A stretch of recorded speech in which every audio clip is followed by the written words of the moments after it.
Chapter 1519. Master, why are we going to Chaos City? Is it just for fathead fish? Joey asked softly as he helped Master Rome take off his thick coat. Joss, who was making the bed at the side, also looked at Master Rome. Although they set off more than a month later than the original plan, the news of Master Rome leaving Isen Castle still caused quite stir. Many people came to see them off on the day of their departure, including many visitors who had been waiting at the door for a long time. Master Rome, who almost never left home, was leaving the workshop that he had been in for hundreds of years. This was very strange in itself, and the fact that he chose Chaos City as his destination was even more surprising. Master Rome did not have any special experience there in his life. Joey and Joss could roughly guess the reason. Ever since that Mr. Meg came, Master Rome had been preparing to move. It was Fathead Fish who made me think it through. I've been living for forging my entire life, and I've forged marvelous weapons one after another. I've gained some fame, but I've never received any substantial benefits except for the endless orders and requests. While my mind is still clear, I want to move to a new place to live. I only want to make one more weapon in the remaining time, a weapon that is different from before, Master Rome said with a smile as he sat by the bed. Then those requests that we received previously, Joey said softly. Reject them all. I don't have time to make those things for them anymore. Rome shook his head with a smile and said, That's not what I want to do. They don't deserve this last weapon. It has to be left for the fated one. Yes. Joey nodded with a hint of sadness in his eyes. Joss also stood at the side silently and did not know what to say. Dwarves have to die eventually. I have lived for more than 400 years. It's long enough. Rome looked at the two of them with a smile and said, Speaking of which, I have never taken in a proper disciple. The two of you have suffered a lot with me. Learn well in the coming days. How much you can learn will depend on your ability and endurance. Yes. Joey and Joss hurriedly replied, their eyes shining brightly. Master, there are too many of these bad guys. Why don't we kill some of them? Leaving them alive is just a waste of food and air. In the Batai prison, Connie was following behind Lex. Looking at the prison that was gradually filling up, he covered his nose but was unable to block out the stench. Killing a person is the most lenient punishment for his crimes. Rex said expressionlessly as he broke the hand of a prisoner who was trying to pick the lock and stuffed it back in. Then what's the point of keeping them here? Connie didn't understand. Make sure they can't die a quick death, Lex answered calmly. Connie glanced at the cell where the fight was going on. 7 or 8 prisoners were crammed into a cell that could only fit 2 people. It was impossible for them to live comfortably. Master, I'm going home the day after tomorrow. Will you go back with me? Connie quickened his pace to catch up with Lex. He asked softly as he looked at him expectantly. No. Lex's answer was simple as usual. Master, you might lose your disciple forever like this. Connie rolled his eyes. It's okay. I think that every time you go out. Goodbye. Connie turned and left angrily. 10 minutes later. Huh? Master, why are you in front of me? 20 minutes later. Huh? Master, what a coincidence. 30 minutes later. Huh? Master, are you lost too? Lex, in a magnificent hall in the Marquis Manor, Bowen was pacing back and forth in the hall. He was overjoyed as he muttered to himself, this fellow has indeed dug his own grave. Master, Bennett is a member of the Marquis family after all. Will this have a negative impact on us, or even implicate us? The old butler asked worriedly. He's a lowly, illegitimate son of a prostitute. He's afraid that others won't know his identity, so he's proclaiming that he's a member of the Marquis family. Isn't he just coveting my position as the head of the family?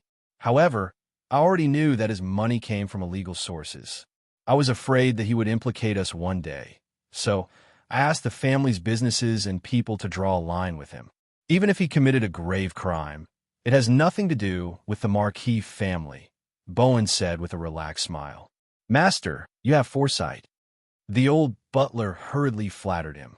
He thought for a while and said, Master, although Bennett's brothels and gambling dens have been sealed, he has cleaned up many businesses over the years.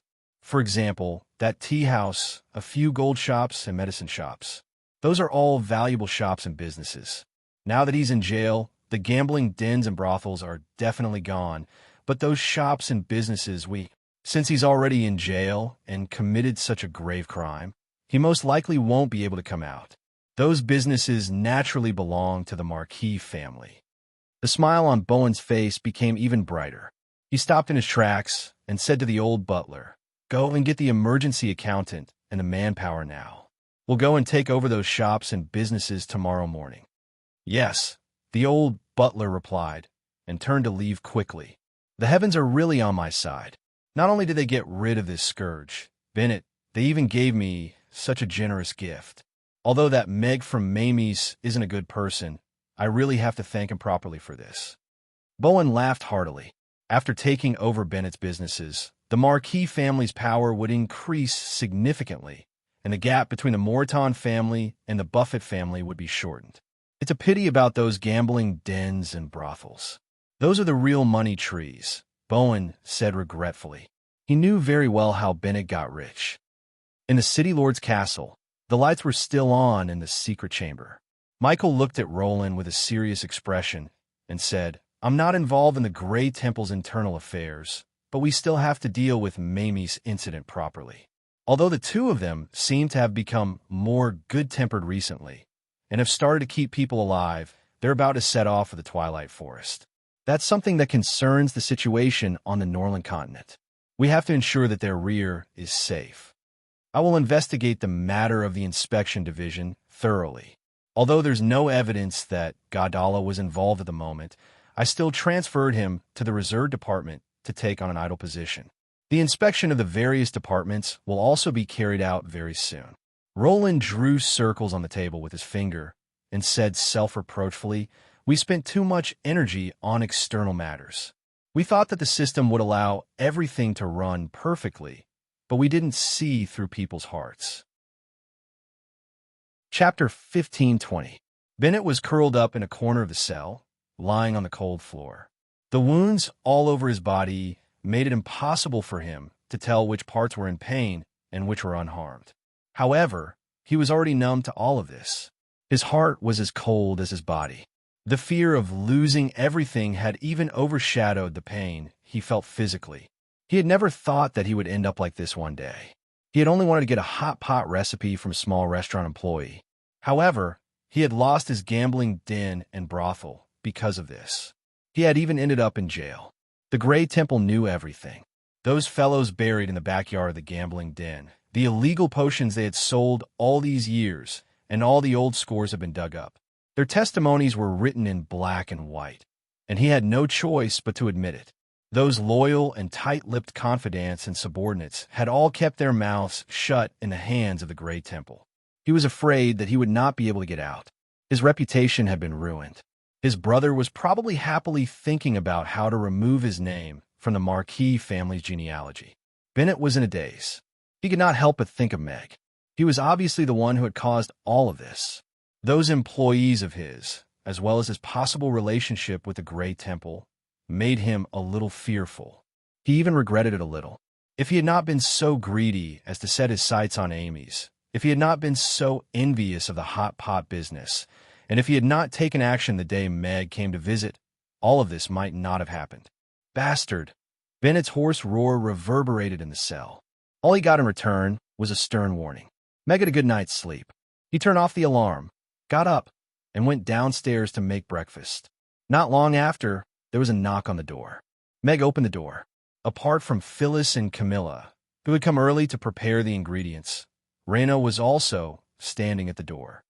"Raina, why are you here so early too?" Meg turned sideways to let the three of them in. He greeted Phyllis and Camilla before looking at Raina in surprise. "I have something to discuss with you, so I came earlier," Raina said with a smile. She seemed to be in good spirits. "All right, you can sit over there first," Meg said. "Okay." Raina nodded and sat down near the door. Meg went into the kitchen and poured a cup of warm water.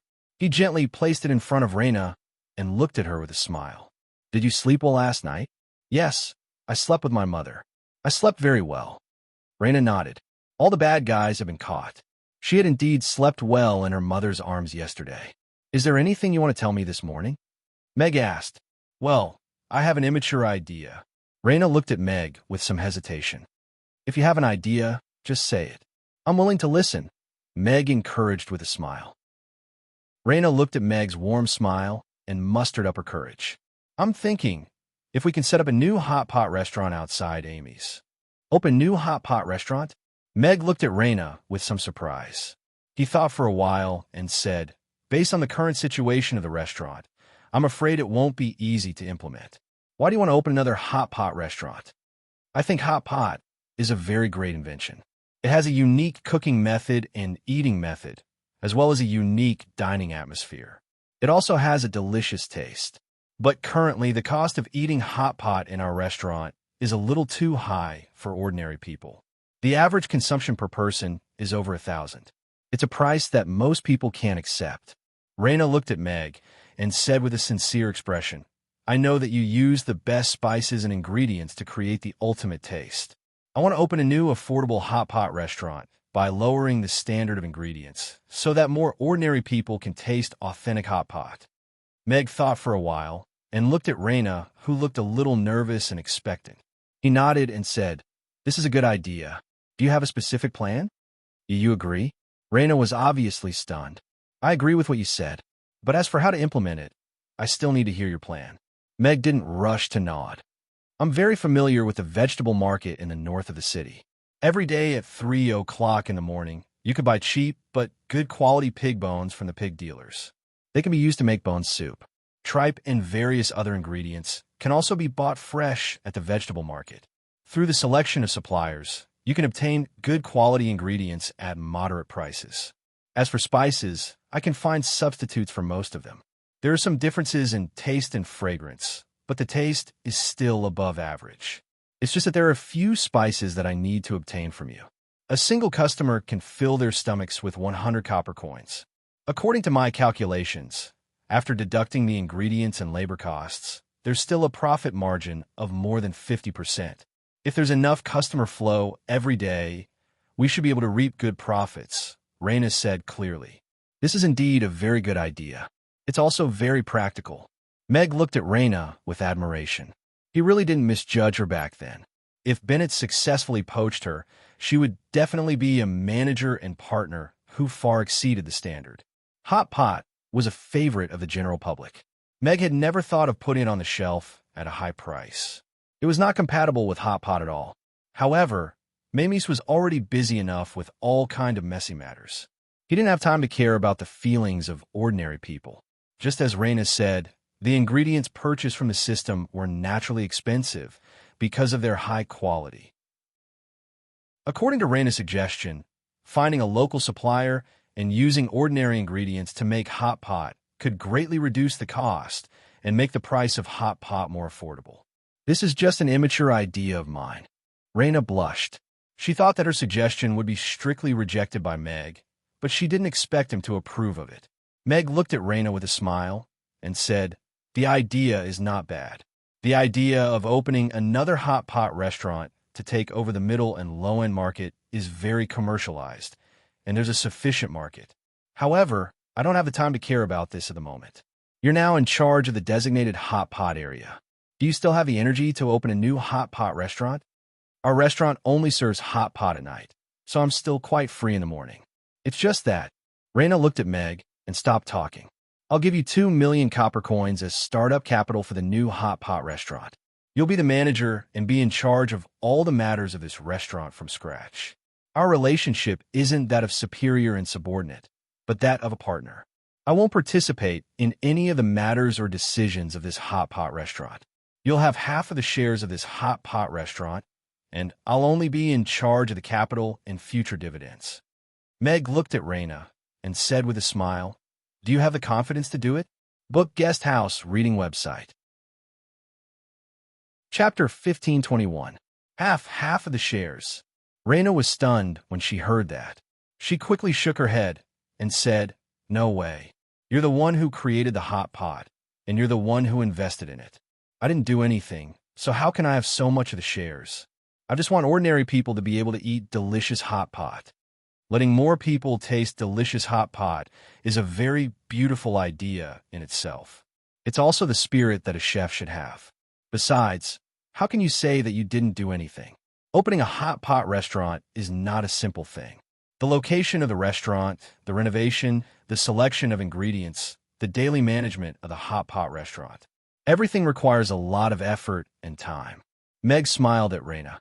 To me, this is an investment of money and technology, and Reina, you're a very suitable partner.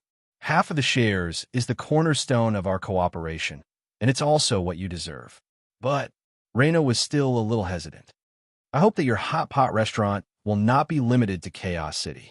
Why don't you try to make the whole world fall in love with hot pot? Meg asked Reina. Make the whole world fall in love with hot pot.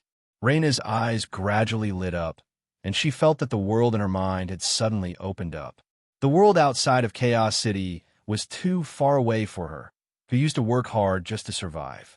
But now, her boss had placed the whole world in front of her. Let hot pot out of Mamie's, out of Chaos City, and make the whole world fall in love with hot pot. Just thinking about it made Reina's heart start to beat faster. We can plan this slowly. There's no hurry. I'll go and prepare breakfast for everyone first. Meg stood up and walked to the kitchen. He felt that Reina could grow into an excellent manager. Of course, he hoped that she could become the hot pot queen of her generation. As for him, he would become a man behind the hot pot queen. Just thinking about it made Meg feel that this was a very cost-effective angel investment. This was an almost completely empty market, and the popularity of Mamie's hot pot zone had already proved the vastness of the market. Luna sat in her seat and seriously considered Meg's words. Although she felt that the conditions offered by her boss were too generous, she didn't want to lose such a life-changing opportunity. Opening a hot pot restaurant with the boss and being threatened by Bennett were two completely different feelings. There was no need to bear the infamy of being a traitor, nor did he have to go against his heart. Furthermore, they had the same goals and goals. As a person who had dreamed of becoming a chef since childhood and serving more delicious food to customers, Reina was indeed tempted by Meg's proposal. Due to the limitations of the ingredients, the restaurant's exquisite hot pot was destined to be unable to be widely promoted. Then, how to make a down-to-earth hot pot was what she and the new hot pot restaurant had to do. If I don't do it, no one will do it. Reina turned to look at Meg, who was busy in the kitchen. Her boss was a chef who pursued perfection. Apart from the daily operations of the restaurant, he spent most of his energy on developing new products. Her boss was the most talented chef she had ever seen. The speed at which he developed new products was shocking. His bold and imaginative ideas and novel cooking methods could shake the industry every time. If someone like him wasted his energy on hot pot, it would definitely be a huge loss to the world of chefs. As for her, she liked hot pot, but she also knew that her ability was limited. To be able to specialize in hot pot and make it popular while ensuring that its taste would not be lost to the greatest extent was already a very difficult thing to do. Thinking of this, her gaze gradually became firm. After the morning operating hours, Meg had nothing to do, so he continued to teach Harris and Chapman how to make husband and wife lung slice. Chapman's husband and wife lung slice had already reached 80 to 90% of Meg's standard. He was also getting more and more familiar with the details. Meanwhile, Harris relied on his rich experience and standards that were far beyond normal chefs to bridge the gap between him and Chapman, which was created by Meg's guidance. The flavor of the husband and wife lung slice also became more and more authentic. Meg tasted the husband and wife lung slice that the two of them had just made and curiously asked, "When are you guys planning to leave Chaos City?" Chaos City is a rather interesting place. We don't mind staying here for a while longer. Harris smiled at Meg and fawned over him. If Master doesn't mind, you can teach us a few more dishes. I have great respect for that Buddha jumps over the wall. Your hair is almost fully grown. Why are you still staring at Buddha jumps over the wall? Meg couldn't help but chuckle as he looked at the fine black hair on Harris's head. Isn't this a case of once bitten, twice shy? It's one thing to grow it back, but it's another thing to prevent it from falling off. Harris chuckled. Meg rolled his eyes. It wasn't that he wasn't willing to teach Buddha jumps over the wall, but the complexity of this dish and the stringent requirements for the ingredients determined that it was impossible to make Buddha jumps over the wall anywhere else after leaving Meg's kitchen. As for the hair growth effect, Meg guessed that it was mostly due to one or a few of the ingredients' characteristics. If the same ingredients were grown in another place, they might not have the same effect. However, he had also benefited a lot from spending time with Harris these few days, especially in terms of cutting skills. He had learned many very practical techniques from Harris, and Harris's understanding of the ingredients' characteristics also amazed him. "Mother, boss asked me to." Raina went back to the dormitory and told her mother about Meg's suggestion in the morning. Karen's thought for a while and shook her head. "Mr. Mack is a good person. He just saved you yesterday, and now he wants to help you open a restaurant. He's providing the skills and money. You're just doing something, and you're getting half of the shares for no reason. We don't deserve it." Raina nodded. She hesitated for a while and said, "But if I don't do it, no one will be able to promote Hot Pot. Boss has more important things to do, and the others are very busy too. I really want more people to eat Hot Pot. Chaos City, and even people outside of Chaos City, can also taste the affordable Hot Pot." Karen's looked at the sparkle in Raina's eyes as if they were little suns. She smiled and nodded. "Then go ahead. Mr. Mack supports you, and so do I. Boss, I've thought about it. I'm willing to be in charge of opening a new Hot Pot restaurant." Raina stayed behind after the lunch service. She looked at Meg, who was taking off his apron, and seriously said, "But I only want 10% of the Hot Pot restaurant shares." Chapter 15:22. Meg looked at the determined Raina. After a moment of silence, he nodded and said, "All right, since you're only willing to take 10% of the shares, I won't force you. Out of the 90% shares that I have, I will take out 40% in the future to set up a Hot Pot fund in our names to help women and children." Raina heaved a sigh of relief, and a smile appeared on her face again. Although she didn't know if the new Hot Pot restaurant could be profitable and expand, she agreed with Meg's suggestion very much. Women and children were the disadvantaged group, and it was even harder for them to survive in the slums. If she could do something for them, it would be very meaningful to her. Meg walked to the counter and took out a stack of banknotes from the drawer. He put it in a small money bag and passed it to Raina. "Here are 2 million copper coins worth of banknotes. Take it first. If you don't have enough in the future, let me know." Raina looked at the money bag and said hesitantly, I'll withdraw it from you in installments. I'll report to you how much money I spend at any time." "No, you don't have to report anything to me. You just have to treat me to a meal when the restaurant is opened. The management rights of this restaurant will belong to you completely, including how to use the initial investment of 2 million. Meg shook his head, but Raina looked at Meg's trusting gaze. She hesitated for a moment, but still reached out to take the money bag. She nodded solemnly and said, "I will use every cent well. Don't worry. Don't worry about the budget. If it's not enough, I can add more. If you encounter any problems with the location of the restaurant, I can help you solve it. As for the other matters, I'll leave them to you." Meg smiled. He didn't know how big the Hot Pot restaurant Raina wanted to open. If it was a restaurant that could accommodate 1,000 people, it would cost more than 2 million to set up the restaurant.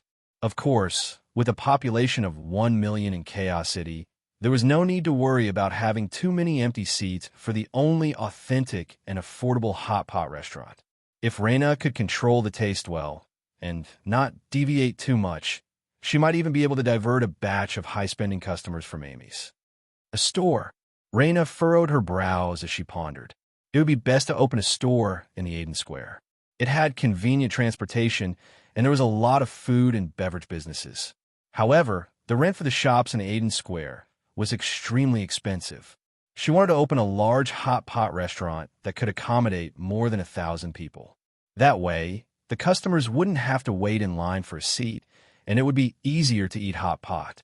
Meg also began to think seriously. Mabai next door had reserved a few shops for him. The area was not small. It was more than enough to open a Hot Pot restaurant.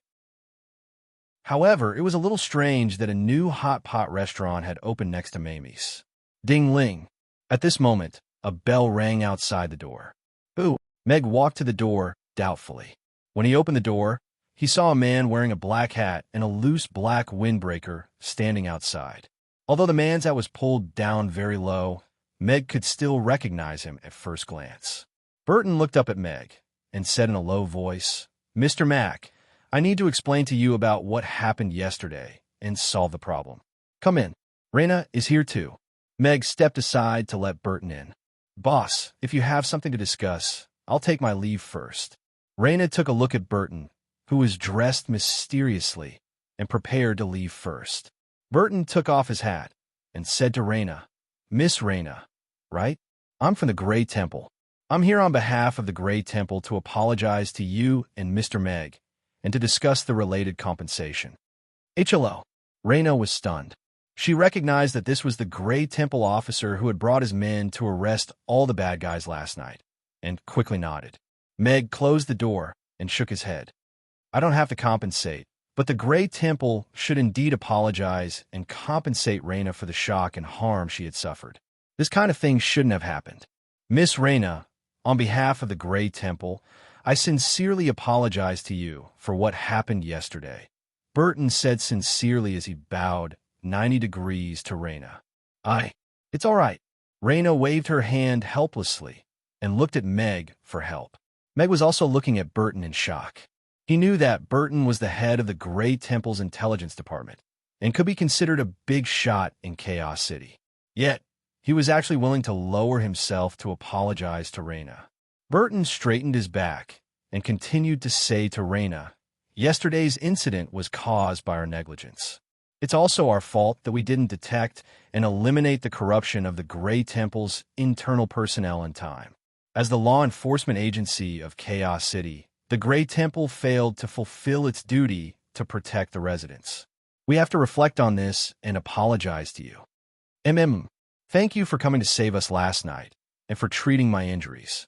Raina nodded quickly. She was a little dazed. "What's the compensation?" Meg asked with a smile. He was a little curious about what kind of compensation Burton was going to offer since he was here to apologize. Raina quickly shook her head and said, "It's all right. There's no need for compensation. That big sister had already cured me yesterday. Regarding our mistake yesterday, the Grey Temple has decided to compensate you with a shop under the perpetrator's name. This is the full set of documents, including the property ownership certificate and the land ownership certificate. After the Grey Temple and the City Lord's Castle's confirmation, that shop belongs to you from now on." Burton took out a thick craft paper bag from his coat and handed it to Raina with both hands. "This?" Raina looked at Meg with a little fear. Meg smiled and said, "Take it. This is the price that bastard should pay for everything he did to you. The Grey Temple is just passing it to you." He was very curious about which shop the Grey Temple was giving Raina. However, as long as it was in Aiden Square, it would be worth at least 100,000 copper coins. It was a huge income for Raina. Raina heard that and reached out to take the paper bag. Then, she looked at Burton and said, "Thank you. This is what you deserve." Burton also smiled and then left. "This was originally the Lord's apology gift to you." Burton lowered his hat at the door and looked at Meg softly. "I don't need a shop like this." Meg smiled. "You might regret it." Burton smiled and quickly left. "Regret?" Meg raised his eyebrows. He turned around and saw Raina looking at the property ownership certificate in her hand with a shocked expression. "Boss, this is a shop with an area of 3,000 square meters." Raina looked up at Meg, and her voice was trembling. Chapter 1523. 3,000 square meters. Meg was also taken aback when he heard that. He suddenly understood what Bolton meant. Amy's, including the designated hot pot area, was only about 500 square meters. However, the shop that the Grey Temple offered as an apology gift was actually 3,000 square meters. Furthermore, it's in Aiden Square. "It's about 300 meters away from our restaurant," Raina continued. Meg did a rough estimation. This apology gift was worth more than 30 million. The Grey Temple is really generous. Meg couldn't help but chuckle. Apart from being surprised, he didn't feel any jealousy or remorse. This is too expensive." Raina finally regained her senses. She held the information in her hands, as if it was a hot potato. She couldn't wait to throw it away. "No, you deserve it." Meg smiled at Raina and said, "Furthermore, with this shop, you don't have to worry about where to open a hot pot restaurant. If I remember correctly, there's indeed a sizable restaurant that has been under construction and renovation recently. It might be the hot pot restaurant that Bennett wants you to be the manager of." But Raina was still a little uncomfortable. Even if you don't want it and return it to the Grey Temple, it will end up in someone else's hands. You might as well take it and open a new hot pot restaurant. Meg looked at Raina and seriously said, "Perhaps you don't know the value of this shop. Because of Amy's, the price of the shop in the northwest corner of Aiden Square has skyrocketed. Now, it's more than 10,000 copper coins per unit. This means that this shop is worth more than 30 million copper coins. Even if you don't open a hot pot restaurant in the future, you and your mother will be able to live comfortably just by collecting rent every year." 30 million? Raina was dumbfounded. She couldn't imagine how huge that number was. And such an expensive shop actually belonged to her now. Meg continued with a smile and said, "Of course, if you can open hot pot restaurants all over the Northern continent, a shop worth 30 million is just the beginning. The world outside Chaos City is very big." "Yes." Raina looked at Meg and solemnly put away the information in her hands. She nodded and said, "I will make good use of it. Let's go. Since we have nothing due now, let's go take a look at your new shop." Meg took a thick coat from the side and put on before walking towards the door. Raina held the documents tightly in her arms and quickly caught up with Meg. The shop that Raina received as a gift was indeed very large. It had 2 floors. Apart from the lack of signboard, the decoration was basically completed. The walls were paved with marble, exuding a bright and luxurious light. However, at this moment, it was quiet inside and outside. The construction workers seemed to have all evacuated overnight. The door was ajar and there was no padlock. "Let's go in and take a look." Meg pushed the door open and walked in. The spacious hall was filled with custom-made hot pot tables. They were basically custom-made to Mamie's hot pot tables. This made Meg suspect that this world also had tape measures. The decoration of the restaurant's interior was also basically completed. Only some construction materials were left. The dazzling decoration style suited Bennett's temperament very well. It should have been designed by the same designer as his tea house. It forcefully created the feeling of a nouveau riche. Apart from a spacious hall on the first floor, there were 2 rows of private rooms on both sides. The decoration was even more luxurious.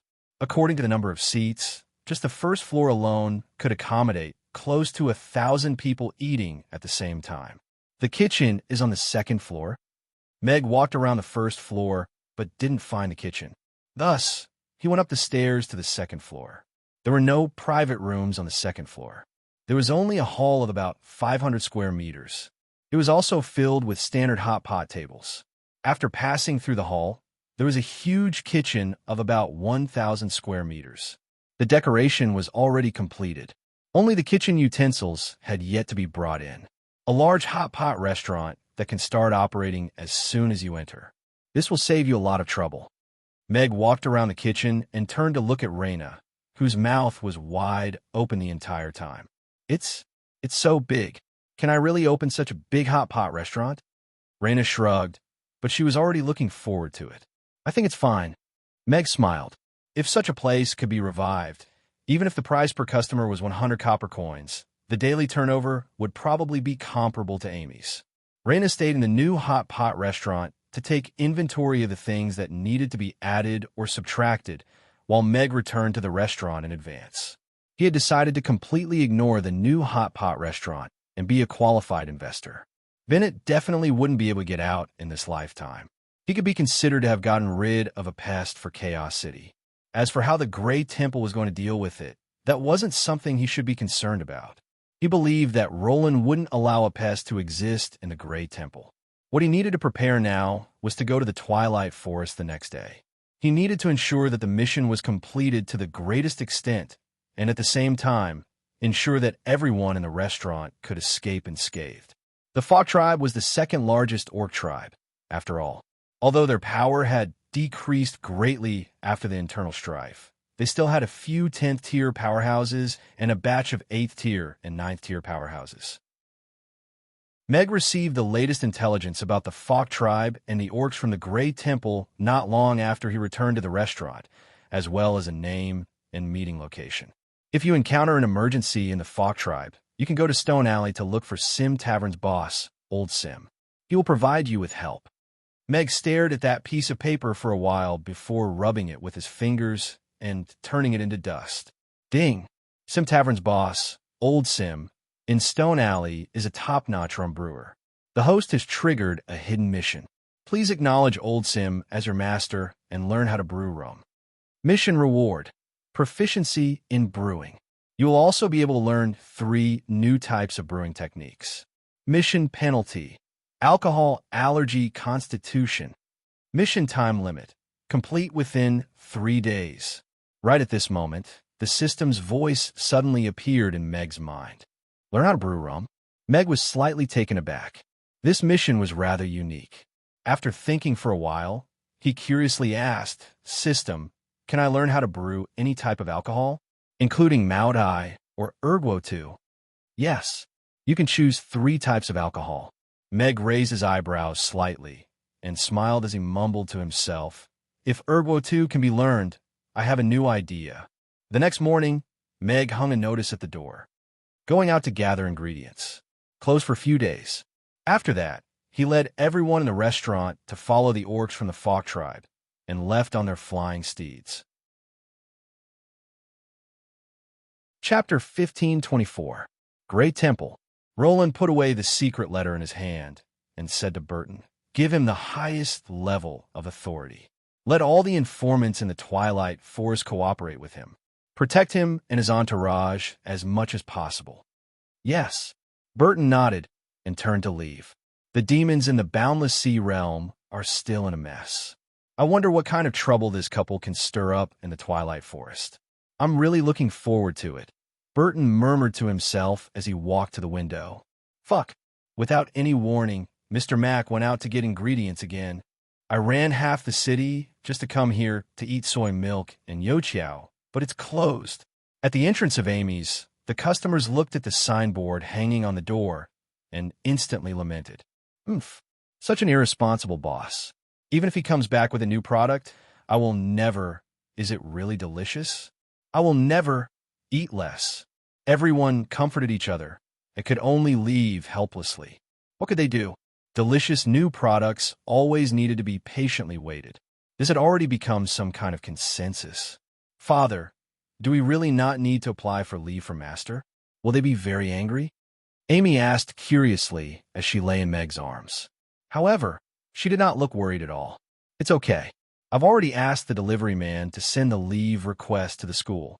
Master Crassus should have received it by now. Meg said with a smile. As he had applied for leave too many times, he was really embarrassed to meet Crassus. Hence, he asked Connie to send a leave request before they left. He was making the best use of everything. Then will she get lost? Amy asked worriedly. Chaos School is such an easy place to find. It shouldn't be that bad, right? Meg raised his eyebrows. But the Batai prison is just next door. She still got lost, Amy said. This. Meg was speechless. That old man said that Chaos School is this road ahead, then turn left, then right. In that case, won't we turn back? Should I turn left first? Connie stood at the entrance of an alley, deep in thought. This was already the 15th person she had asked. Unfortunately, it seemed that she was getting further and further away from Chaos School. However, she was clearly following the directions of those passers-by, so why was she getting more and more off track? Those guys must have pointed me in the wrong direction. I obviously trusted them so much. Connie stomped her foot angrily and darted into the alley on the right without any hesitation. She had planned to take a flying steed out of the West Gate after delivering the request for leave for her boss. But the problem now was that not only was she unable to find Chaos School, but she also didn't know how to get to the west side of the city. Sigh, why did I take in such a person who can't even find the north as my disciple? I even wanted to train her into an assassin. On top of the wall, Lex sighed deeply and looked at the sky. The giant black eagle had a wingspan of more than 50 meters. There were several rows of chairs fixed on the eagle's back, allowing the rider to sit comfortably and enjoy the journey. The windshield that came with it also blocked out the cold wind, making the winter journey less cold. Apart from Raina, almost all the members of Amy's were on the trip to the Twilight Forest. Of course, Camilla chose to go alone because of her status and reputation. She would contact them secretly when she reached the Fawk tribe. Fires had to stay behind to train more elf chef for the Night Elves, so she didn't go, either. The empty spot that she left behind was filled by Irina, who had disguised herself. Mia, Elizabeth, Barbara, Gina, Anna, Meg, Amy, and Irina. The 8 of them and a fat cat were going to the Twilight Forest to cause trouble. Apart from the beast tamers, the Fawk tribe's ambassador, Clower, was also on the eagle's back. The Black Eagle took off and soon left Chaos City. Clower, who was sitting in the front row, also stood up with an unfriendly expression. He looked at the ladies with his cross-eyed eyes, and an evil smile appeared on his face unknowingly. "Hey, mister, your saliva is dripping," Amy reminded him kindly. Little imp, call me Lord Clower," Clower said coldly as he glared at Amy. After that, he looked at everyone with an arrogant expression and said, "Let me tell you, Chaos City's rules don't apply outside the city. The Fawk tribe has its own rules. From now on, you have to serve me well. You will only have a chance to go back alive if I'm satisfied." Otherwise, Clower chuckled. Although he didn't finish his sentence, he had already said everything. Meg looked at Clower with pity. Who gave him the courage to say something like that? One had to know that even Amy could throw him off 100 times on the eagle's back now. Everyone was also looking at Clower with confusion. These fellows aren't following the plot? The eerie silence and everyone's baffled gazes made Clower, who was prepared to face everyone's fearful expressions and immediately kneel down to suck up to him, freeze. He couldn't help but say angrily, "Let me tell you, I'm the real boss on this eagle's back now. All of you, stand up right now, meow." Ugly Duckling suddenly jumped out from Amy's arms and gave Clower a roundhouse kick with its hind leg. Clower was caught off guard and was kicked back a few steps by Ugly Duckling. He sat on the ground, and his face was even scratched by its sharp claws. Ugly Duckling turned around and glanced at Clower with disdain. Then it walked back to Amy with elegant cat-like steps and meowed at her as if it was asking for praise. Then it rubbed its head against her calf. This comical scene made everyone burst into laughter. "Uncle, even Ugly Duckling doesn't admit what you said," Amy said to Clower with a smile. You damn bastard. I'm going to kill you." Clower glared at Ugly Duckling furiously, and a short knife appeared in his hand. "Lord Clower, that's a holy beast. You can't hurt it. You can't hurt it." The Beastmaster at the side quickly pulled Clower back and looked at Ugly Duckling with respect. Clower looked at Ugly Duckling, and his expression changed. In the end, he kept the knife angrily, and his gaze landed on Meg. He coldly said, "I order you to let them serve me. We were invited to the Twilight Forest to prepare a banquet for the conferring ceremony of the new chief of the Fawk tribe. There's nothing about serving anyone." Meg smiled at Clower. "Who do you think you are?" Chapter 1525. Why you? Aye. Clower glared at Meg as if he couldn't believe that Meg dared to speak to him like that. Why did he have to be so arrogant in front of him after leaving Chaos City? What made him even more displeased was that the beauties didn't react to his warning and command at all. "Don't be nervous, Uncle. Just say whatever you want to say before you go down," Amy said with a smile. "We won't help you pass on your last words." Irina glanced at Clower and calmly said, "So, cut the crap. It's useless anyway." Klaus choked, but he soon laughed coldly. He untied a long whip from his waist and cracked his neck. He looked at everyone and said, "It seems that if I don't make you suffer, you won't be able to figure out who's in charge here." Mia and the rest all looked at Meg. They were going to the Fawk tribe to save Connie's brother. Whether they were going to endure this fellow's humiliation depended on Meg's plan. "Father, is there still any use for this baddie to stay?" Amy asked Meg as she looked up at him. "He's not as useful as this stupid eagle down there." Meg shook his head with a smile. "Then he's useless. Amy thought for a while, before turning to Clower with a bright smile. Uncle, how do you want to land? I want to teach you a lesson, you sharp-tongued brat. Clower raised the long whip in his hand and was about to lash it at Amy. Since that's the case, I'll have to help you choose a fancy spiral face landing, Amy said seriously. She tapped the eagle's back with the tip of her foot, and the giant eagle, which was flying steadily, suddenly sank a little. Amy's petite figure shot out and did a spin in midair. Her right leg kicked Clower's face in the same way, an angle, as Ugly Duckling. Clower's eyes widened, and a horrified expression appeared on his ugly face. Then he quickly deformed under that petite foot. He had only just raised the whip in his hand. Whoosh! Crow disappeared from the eagle's back almost instantly, falling head first like a spinning top. The giant eagle was about 300 meters above the ground. About 10 seconds later, a muffled sound came from below, accompanied by the echoes of rocks falling down. Sir Crow, the beast tamer riding the giant eagle, exclaimed. Phew! I wonder if that batty uncle is doing well. Amy landed lightly on the eagle's back and looked down. His life force is slowly weakening. He won't be able to live for much longer. Irina glanced down and said calmly. Little me has once again maintained world peace. Meg also calmly gave her a thumbs up. He couldn't be bothered to suck up to that fellow during the journey, and it was even more impossible for him to get Irina and the rest to serve him. As Gary's insignificant confidant and a participant in the riot, getting rid of him before they reached the Fawk tribe wouldn't affect the progress of the plan. When they reached the Fawk tribe, they could just find a random reason to brush him off. That beast tamer looked at Meg and the rest in shock and fear, and said with a trembling voice, You killed Sir Crow. He fell down himself. You should have seen it with your own eyes. Meg stood up and looked at that beast tamer with a smile. Isn't that so? The beast tamer shuddered, and his forehead was covered in cold sweat. He looked at Meg as if he was looking at the devil, and nodded vigorously. Yes, I saw it. It was Sir Crow. He jumped down himself. Meg still had a smile on his face. He nodded slightly and said, We are going to continue to the Fawk tribe now. Can you bring us there? Yes, I will definitely be able to bring all of you to the Fawk tribe before nightfall. The beast tamer quickly nodded. Very good. Let's continue then. Meg nodded. Yes. The beast tamer quickly turned back and focused on speeding up the giant eagle. He didn't even dare to look back. Irina glanced at Meg. Meg shook his head slightly and gestured for her to calm down. Without Crow, the beast tamer had completely become a tool. The atmosphere on the giant eagle became more relaxed. It almost became a group outing for Amy's. Meg even took out the kitchenware and started to cook in the sky, in the twilight forest.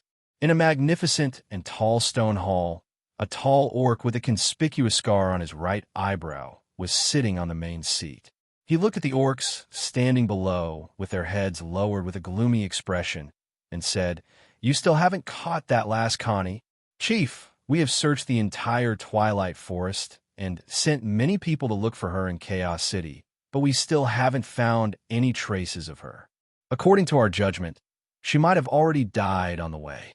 After all, she is famous for having no sense of direction. It's impossible for her to reach Chaos City successfully, a fat orc said. Yes, Chief. She doesn't know magic, and she's not good at cultivation. Even if she's still alive, she can't affect your powerful position, much less have the ability to influence the conferring ceremony. If she dares to appear at the conferring ceremony, we can even execute her and her brother together to completely stop those fellows from thinking about her. Another tall and thin orc said. Gary, who was sitting on the high seat, was silent for a while. The corners of his lips twitched, and he revealed a sinister smile. Then, let's spread the news. I want to see if she will walk right into the trap for her dear brother and the few remaining family members she has left. Yes, the three orcs answered at the same time and heaved a sigh of relief. How are the preparations for the conferring ceremony? All the orc tribes will send envoys to attend my conferring ceremony this time. We have to ensure that nothing goes wrong, and we don't embarrass me, Gary continued to ask. The venue for the conferring ceremony has already been arranged according to the specifications of the August tribe's chief Oster's conferring ceremony. I have already sent Clower to Chaos City to invite Chef Meg from Amy's to be the chef for the banquet on that day. He should be on his way now, the fat orc quickly answered. A chef from Chaos City? Gary frowned. Yes, that chef won the title of the best chef at the Roth Empire's royal banquet. He is one of the best chefs in the world right now. There will definitely be no problem with him hosting the banquet, the fat orc said with a smile. The fat chef said with a bashful smile. This was the information he had gathered after much effort. It was not easy to find such a good chef. All of you will be rewarded once the matter is settled. Gary's gaze swept past those orcs who were already smiling in surprise, and he coldly said, "You know what will happen if you mess it up?" "Yes." The three orcs replied quickly and shuddered at the same time. Chapter 1526. The journey to the Twilight Forest was long. Although the giant eagle's flying speed wasn't slow, it was only a third-tier magic beast, after all. Hence, a tribe built in the canyon only appeared in everyone's sight when the sun was setting in the west. The canyon was very wide, and the tribe was built at the mouth of the canyon. 200-meter tall stone pillars stood at the mouth of the canyon, and there were countless caves of various sizes on them. Stone houses of various sizes were scattered all over the canyon, and in the center of the canyon was a square stone city. The city walls were over 10 meters tall, and there were many magnificent stone temples in the city. On the way here, Irina had altered part of the Beastmaster's memory. She erased the scene where Amy got Klaus off the bird's back, and replaced it with the part where he had something to do and couldn't return to the tribe. That Beastmaster was just an ordinary orc. For a magic caster like Irina, it was a piece of cake for her to do such a thing. Furthermore, it could save her a lot of trouble in explaining. Sirs, the Fog tribe is right in front. The holy city in the center is where the chief and nobles live, and the outskirts are where the ordinary tribesmen live. The Beastmaster introduced with a smile. When they got closer to the canyon, he even lowered his voice and said, "Those two stone pillars are where the holy beasts live. You must not make any noise when you pass by, lest you startle the holy beasts and cause them to attack. You have to know that the holy beasts of the Fog tribe are extremely ferocious. Once you are targeted by them, meow." Ugly Duckling suddenly jumped out of Amy's arms and stood on the eagle's head as it howled into the sky. Right at this moment, pairs of eyes of different colors suddenly appeared in the black holes of various sizes on the two stone pillars. They started meowing at the same time, as if they were replying to their king. "What is that?" The orcs on the ground all looked up when they heard the sound, and their gazes landed on the orange cat standing on the eagle's head. The reddish-gold sun shone on it, and it looked as if it was plated with a layer of gold, making it look exceptionally dazzling. The meowing of the cats on the two stone pillars made him look even more noble. Could this be the one in a million golden legend? The heavenly god beast? An old orc with white hair exclaimed agitatedly. He bent his knees and knelt on the ground. Heavenly god beast. All of the orcs fell to their knees upon hearing that, and looked up at Ugly Duckling with fervent expressions. Are these cat slaves from the alternate world? Meg mumbled to himself as he looked at the orcs kneeling on the ground. Indeed, when there are no tigers in the mountains, the orange cat calls itself a god, and those fellows that were hailed as holy beasts were felines that hid in caves. There were all kinds of felines, and there was no lack of ferocious feline magical beasts among them. Why are these orcs so excited to see a fat duck? Amy looked down in confusion. This was the first time she had seen Ugly Duckling so popular. That's because the ancient books say that everything should be based on the big orange, Meg said with a smile. Meow. Ugly Duckling turned to Amy with a smug expression as if it were showing off its popularity. Don't show off, Ugly Duckling. Look at you standing there. The little eagle's head is already swaying. Its neck is going to be broken by you, Amy said with disdain. The giant eagle's head was indeed swaying slightly unnaturally. No one knew if it was because it was frightened or because it couldn't bear the pressure. Meow. Ugly Duckling let out an aggrieved cry as it came down from the eagle's head. It returned to Amy's feet unwillingly and rubbed its head against her calf before lying down on her feet. You must be an extraordinary person to be able to gain the favor and trust of a heavenly god beast. The beast tamer quickly started bootlicking. Ugly Duckling's cry caused quite a commotion in the Fok tribe. Many orcs were attracted by the news of the so-called heavenly god beast's appearance and came out to watch the show. However, the giant eagle glided over the canyon and landed in the inner city. The beast tamer stood next to the crouching giant eagle with a smile and said to everyone, "Mr. Meg and everyone else, this journey has come to an end. Thank you for riding with us. Please bring your luggage and belongings, and we look forward to riding with you again." "Thank you." Meg nodded slightly and brought everyone down from the giant eagle.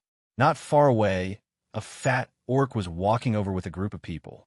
From the information that Meg had obtained in advance, this orc was called Jerome. He was Gary's trusted subordinate and a 9th-tier orc. He was the one who opened the inner city gates on the day of the riot and welcomed the rebel army into the city. This orc was one of the top on Meg's must-kill list. However, the Grey Temple relied on him to give them a legitimate identity to come here. Jerome's gaze first stopped on Meg, who was walking at the front, before he looked past him to the ladies in the restaurant. His eyes lit up instantly, and he revealed a perverted smile. He swept his gaze across everyone and quickly frowned as he loudly said, "Where's Clower? Why don't I see him?" Lord Jerome, Lord Clower had something to do in Chaos City and said he would be back later. He asked me to bring Mr. Meg and the rest back first. The beast tamer quickly replied. He lowered his head and didn't dare to look Jerome in the eye.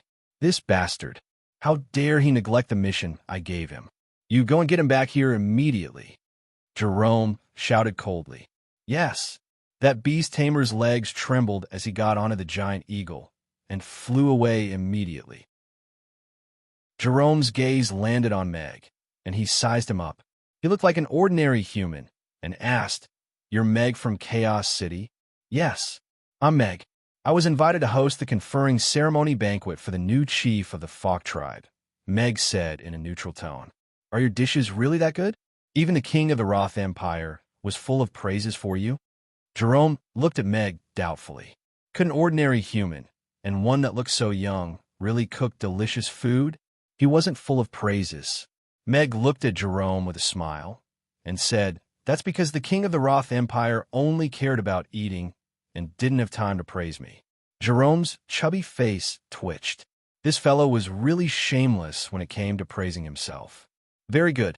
This banquet is very important. As long as you can satisfy the chief, you will definitely get all the benefits." Jerome looked at Meg and took 2 steps closer to him.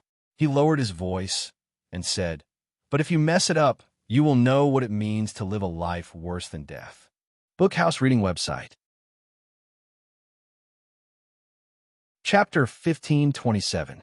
I'm a chef with professional integrity. I'm paid to do my job, so I'll naturally do my best, Meg said with a smile. Very good. Jerome took a step back and glanced at the girls in the restaurant. He turned and left, instructing the orc beside him, take them to the main kitchen. Try to satisfy them if they have any requests. Remember, nothing is more important than tomorrow's banquet. Yes. The orc nodded and watched Jerome leave. He then turned to Meg and said, "Let's go. Follow me." Meg nodded slightly. He held Amy's hand and led the others to follow. If the valley outside the city was like a scattered orc tribe, then the inner city was more like a small but rather magnificent city. The ground was covered with smooth gray and black stone slabs. Neat black buildings were on both sides of the nearly 10-meter-wide road. The connected stone temples were all very tall. Statues and runes related to cats could be seen everywhere. This is really a tribe of cat slaves. Meg looked around and couldn't help but sigh in his heart. He glanced at the right hand of the orc walking in front of him. He could see a black hemp rope on his raised wrist from time to time. He raised his eyebrows slightly and naturally looked away. The conferring ceremony was the grandest event in a tribe. The streets were filled with orcs who were decorating everywhere.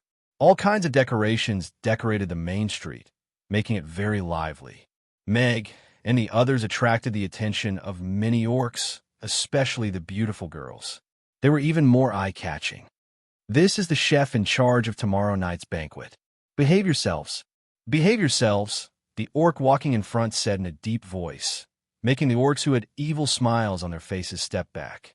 Hearing that it was related to the banquet, the orcs immediately dispersed. No one wanted to ruin the chief's good fortune. This was something that could cost them their lives. These people all have cat ears. Amy looked around curiously and whispered, "Compared to them, Sister Connie's pink ears do look much better. That's the symbol of nobility," Meg said softly with a smile. The Fa tribe's bloodline could be distinguished by the color of their ears. Black and gray were the most common, and also the most common. Meanwhile, pink ears would only appear on female orcs with royal bloodline. So that's the case. Amy nodded with a thoughtful expression. Her gaze then fell on Ugly Duckling's orange ears, and she curiously asked, "Then what is Ugly Duckling?" "The one and only orange ears. He's probably a heavyweight." Meg raised an eyebrow upon hearing this. Those feline magical beasts were behaving rather strangely toward Ugly Duckling. It was clearly only a few months old, but those magical beasts were all expressing their submission toward it. It appeared that Ugly Duckling was indeed a very special being. "Oh," Amy nodded. She placed Ugly Duckling on the ground and disdainfully said, "No wonder it was so troublesome." "Meow, meow." Ugly Duckling meowed aggrievedly as it looked at Amy with puppy eyes. "Haha, then let me carry Ugly Duckling. It's so soft and warm when I carry it." Yabamia happily scooped Ugly Duckling up in front of her chest with a happy smile. "Meow." Ugly Duckling also closed its eyes comfortably as it snuggled in Mia's arms. That orc seemed to have some status as he led them through all the levels and finally stopped in front of Big Courtyard. He turned around and sternly said to Meg and the rest, "This is the main kitchen. You have to stay here for today and the next 2 days. You're not allowed to leave as you wish. Otherwise, no one will guarantee your safety." Meg looked around with a smile and asked, "May I ask where's the most dangerous place in this city?" "To you, the most dangerous places are naturally the chief's palace in the south of the city and the prison in the north of the city. Don't go near these 2 places as you wish," that orc said even more sternly. "In that case, let's do as we agreed." Meg nodded. The orc led them into the main kitchen. The courtyard was very spacious, and there were dozens of kitchens of various sizes on both sides. Many orcs were busily going in and out with ingredients or already prepared food in their hands. Looking at this scene, Meg was reminded of the Imperial Kitchen in the Rodu Royal Palace. It was just that the Imperial Kitchen was larger in scale, and there were also more chefs. However, their roles were the same. They had to provide food for many people at the same time. Wow, what a big kitchen. Are they going to provide food for the entire city? Amy looked around in amazement. Meg nodded and said, "Yes, this should be the kitchen for the entire city." That orc instructed the gatekeeper, and soon a pot-bellied orc with a greasy face came over with a smile. He looked at that orc and said, "Master Ken, you're here." That orc called Ken pointed at Meg and the others and said, "These are the chefs that Master Jerome personally invited from Chaos City. Mr. Meg and his assistants will be in charge of the most important main banquet tomorrow. You have to cooperate fully with them and try your best to satisfy any requests they have." "Yes, yes." The greasy orc nodded quickly and smiled at Meg and the others. "Arrange accommodations for them and treat them with the highest level of courtesy," Ken said to Meg. Then he turned to Meg and said, "Mr. Meg, the main kitchen will arrange dinner and accommodations for you.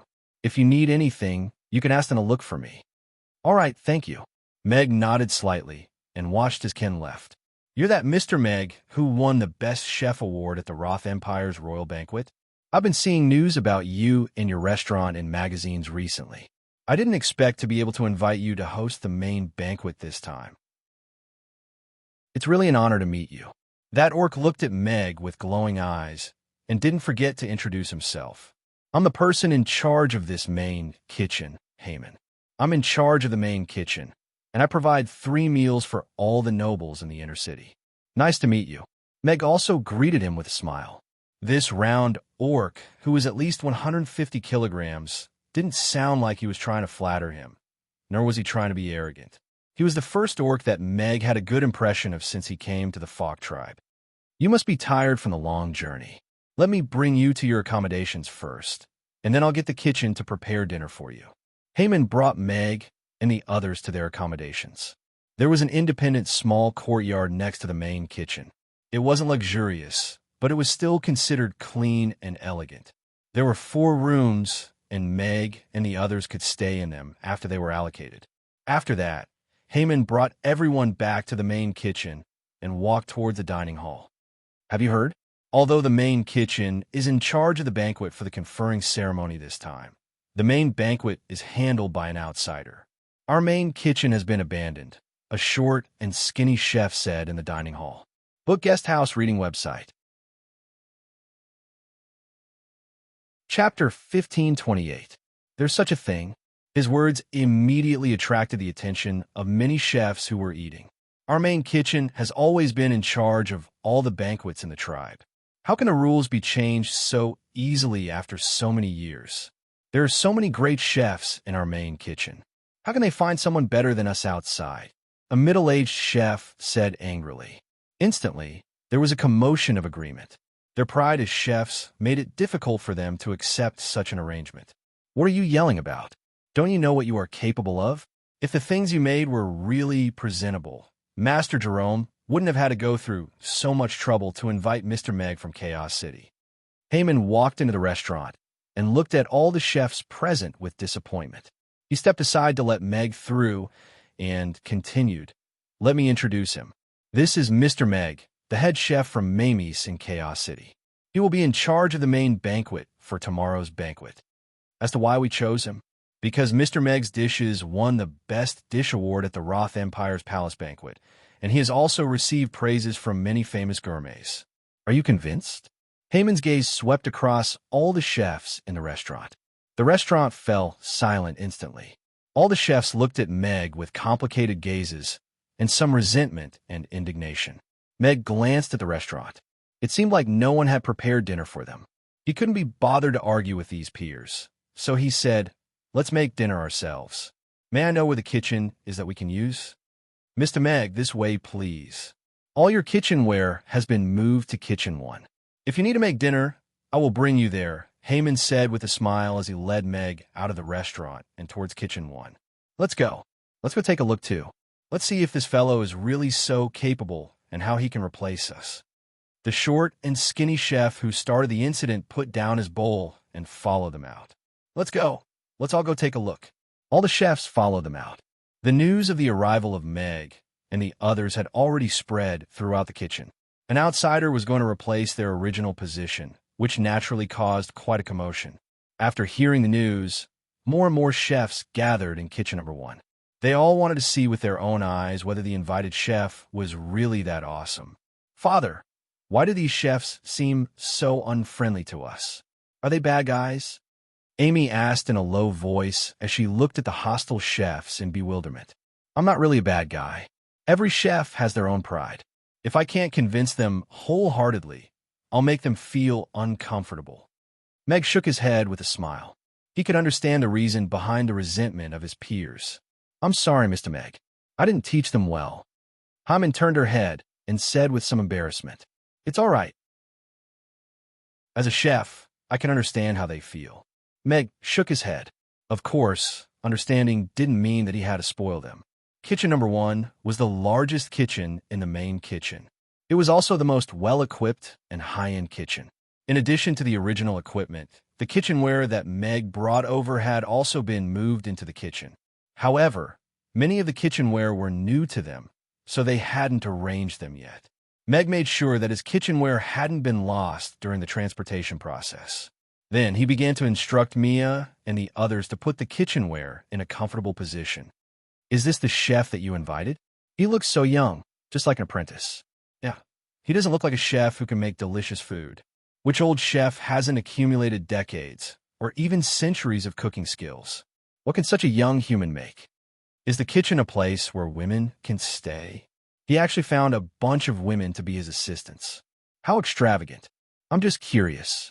How did the chef find so many beautiful ladies? More and more chefs gathered inside and outside the main kitchen. They were discussing softly. Some were doubtful, some were jealous, and some were envious. Meg ignored those noisy voices calmly. He looked at Amy and asked, "Amy, what do you want to eat tonight?" "I want to eat grilled fish and braised pork," Amy said without hesitation. "What about the others? What else do you want to eat?" Meg turned to look at the crowd and asked. "I want to eat eggplant with garlic sauce," Mia said. "I want to eat beggar's chicken," Gina said softly. "Actually, I don't really want to eat beef kebabs either," Barbara said with a proud look. "All right, give me a moment. I'll make dinner," Meg said with a smile. He took out various ingredients from the fridge and began to cook. The chefs present gradually quieted down. Their gazes fell on Meg. Meg began to prepare the ingredients first. He washed, processed, and cut them. His series of actions flowed smoothly. Although he was doing it alone, his efficiency was very high. He was busy, but not messy. This made the other chefs look at him differently. Efficiency was important in the main kitchen. Different chefs were responsible for different processes. Although these were all very basic tasks, one could see a chef's basic skills from the details. The uniform knife patterns on the fish, the evenly sized pieces of meat, and the various trimmed side dishes made the chefs who were in charge of the trimming shut their mouths. Phyllis stayed in Chaos City, and Camilla didn't go with them. Hence, Meg could only do the trimming work himself. Meg put the braised pork into the pot to stew first. Then, he put the processed grilled fish into the oven. After that, he put the beggar's chicken that was covered in yellow mud into the oven to grill at high temperature. After that, he started to skewer the meat and prepare the beef kebabs. Why did he put the fish into that square container? What kind of kitchenware is that? Is he sure he doesn't need to heat it up? He wrapped the chicken in mud. Is he sure that it's still edible? It looks very dirty. How can a delicacy that's served to the distinguished guests be so dirty? If it's just stewing meat, there are many chefs in our main kitchen who can make a dish of this standard. It's cut into such big pieces. The nobles eat delicately. After Meg started to cook, the chef started to talk more. Meg's strange cooking method attracted a bunch of senior chefs' online comments. They couldn't hide their disdain in their words. "These fellows are really noisy." Irina pursed her lips after she found a high stool from somewhere and glanced at those chefs. "Do we need them to shut their mouths?" Amy rubbed her palms together, eager to try. Only real delicacies can conquer chefs. Meg shook his head with a smile. He placed the skewers on the already lit charcoal grill. Ding! Right at this moment, the oven's notification that the food was done sounded. Meg put on a pair of thick gloves and pulled open the oven door. The rich aroma of the spicy grilled fish wafted out instantly. Chapter 1529. The door of the oven opened, and the spicy aroma filled kitchen one immediately. "It smells so good." The eyes of the chefs in the kitchen lit up. "I can smell the spiciness, but I can't resist the aroma." I didn't expect the aroma to become so strong after putting a fish in this square container for such a short time. What kind of magical artifact is this? This is grilled fish. But why don't I see the grill and charcoal fire? How did this fish get grilled? And how did it make the aroma so rich and delicious?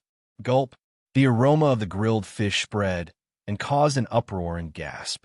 This aroma was so irresistible that even the old chefs who had been in the kitchen for decades couldn't resist it. Of course, what surprised them even more was Meg's cooking method, and this aroma that completely subverted their imagination of grilled fish. It was so invasive. This aroma, Haman was astonished. He looked at Mag's back with admiration as he muttered in his heart. As expected of the man who won the Best Chef award at the Roth Kingdom's royal banquet where all the famous chefs gathered. Let's put it over there first. Meg took the grilled fish out of the oven and placed it on the charcoal fire that was already prepared at the side. There were all kinds of vegetables and hot pot noodles under it. Putting it on the fire and grilling it for a while would make the grilled fish more flavorful, and the vegetables were an essential part of grilled fish. Many of the orc chefs present had already swallowed their saliva many times as they looked at the grilled fish that was gurgling on the fire. "It looks like grilled fish, But why is there soup in this grilled fish? Shouldn't grilled fish be better as it dries? A chef questioned softly with a puzzled look on his face. This is an unprofessional grilled fish. A real grilled fish is supposed to be crispy and fragrant. This kind of soup doesn't deserve to be called grilled fish at all. A plump old chef pursed his lips in disdain. He was the chef in charge of grilling fish in the main kitchen. His words immediately attracted the agreement of many orc chefs. This was not in line with their knowledge. Meg walked to the fire and started to stir-fry the eggplant with garlic sauce. This dish was the simplest among all the dishes made tonight. The spices were stir-fried in the iron wok, and the overflowing aroma soon attracted the chef's attention. Stir-frying was not common in this world. Humans were used to stewing their food, while orcs preferred to roast their food. It was the first time for many of the chefs present to see vegetables being cut so delicately and then stir-fried in a strange-looking iron wok. What made them even more confused was that they couldn't tell what kind of spices Meg had put into the pot. The aroma of the meat was so rich that it didn't lose out to the roasted fish from before. The eggplant was put into the wok and stir-fried. Not long after, the softened eggplant was wrapped in a layer of thick red sauce and served on a plate. It looked and smelled good. After handing the eggplant with garlic sauce to Mia, Meg turned around and turned off the fire in the high-pressure stew.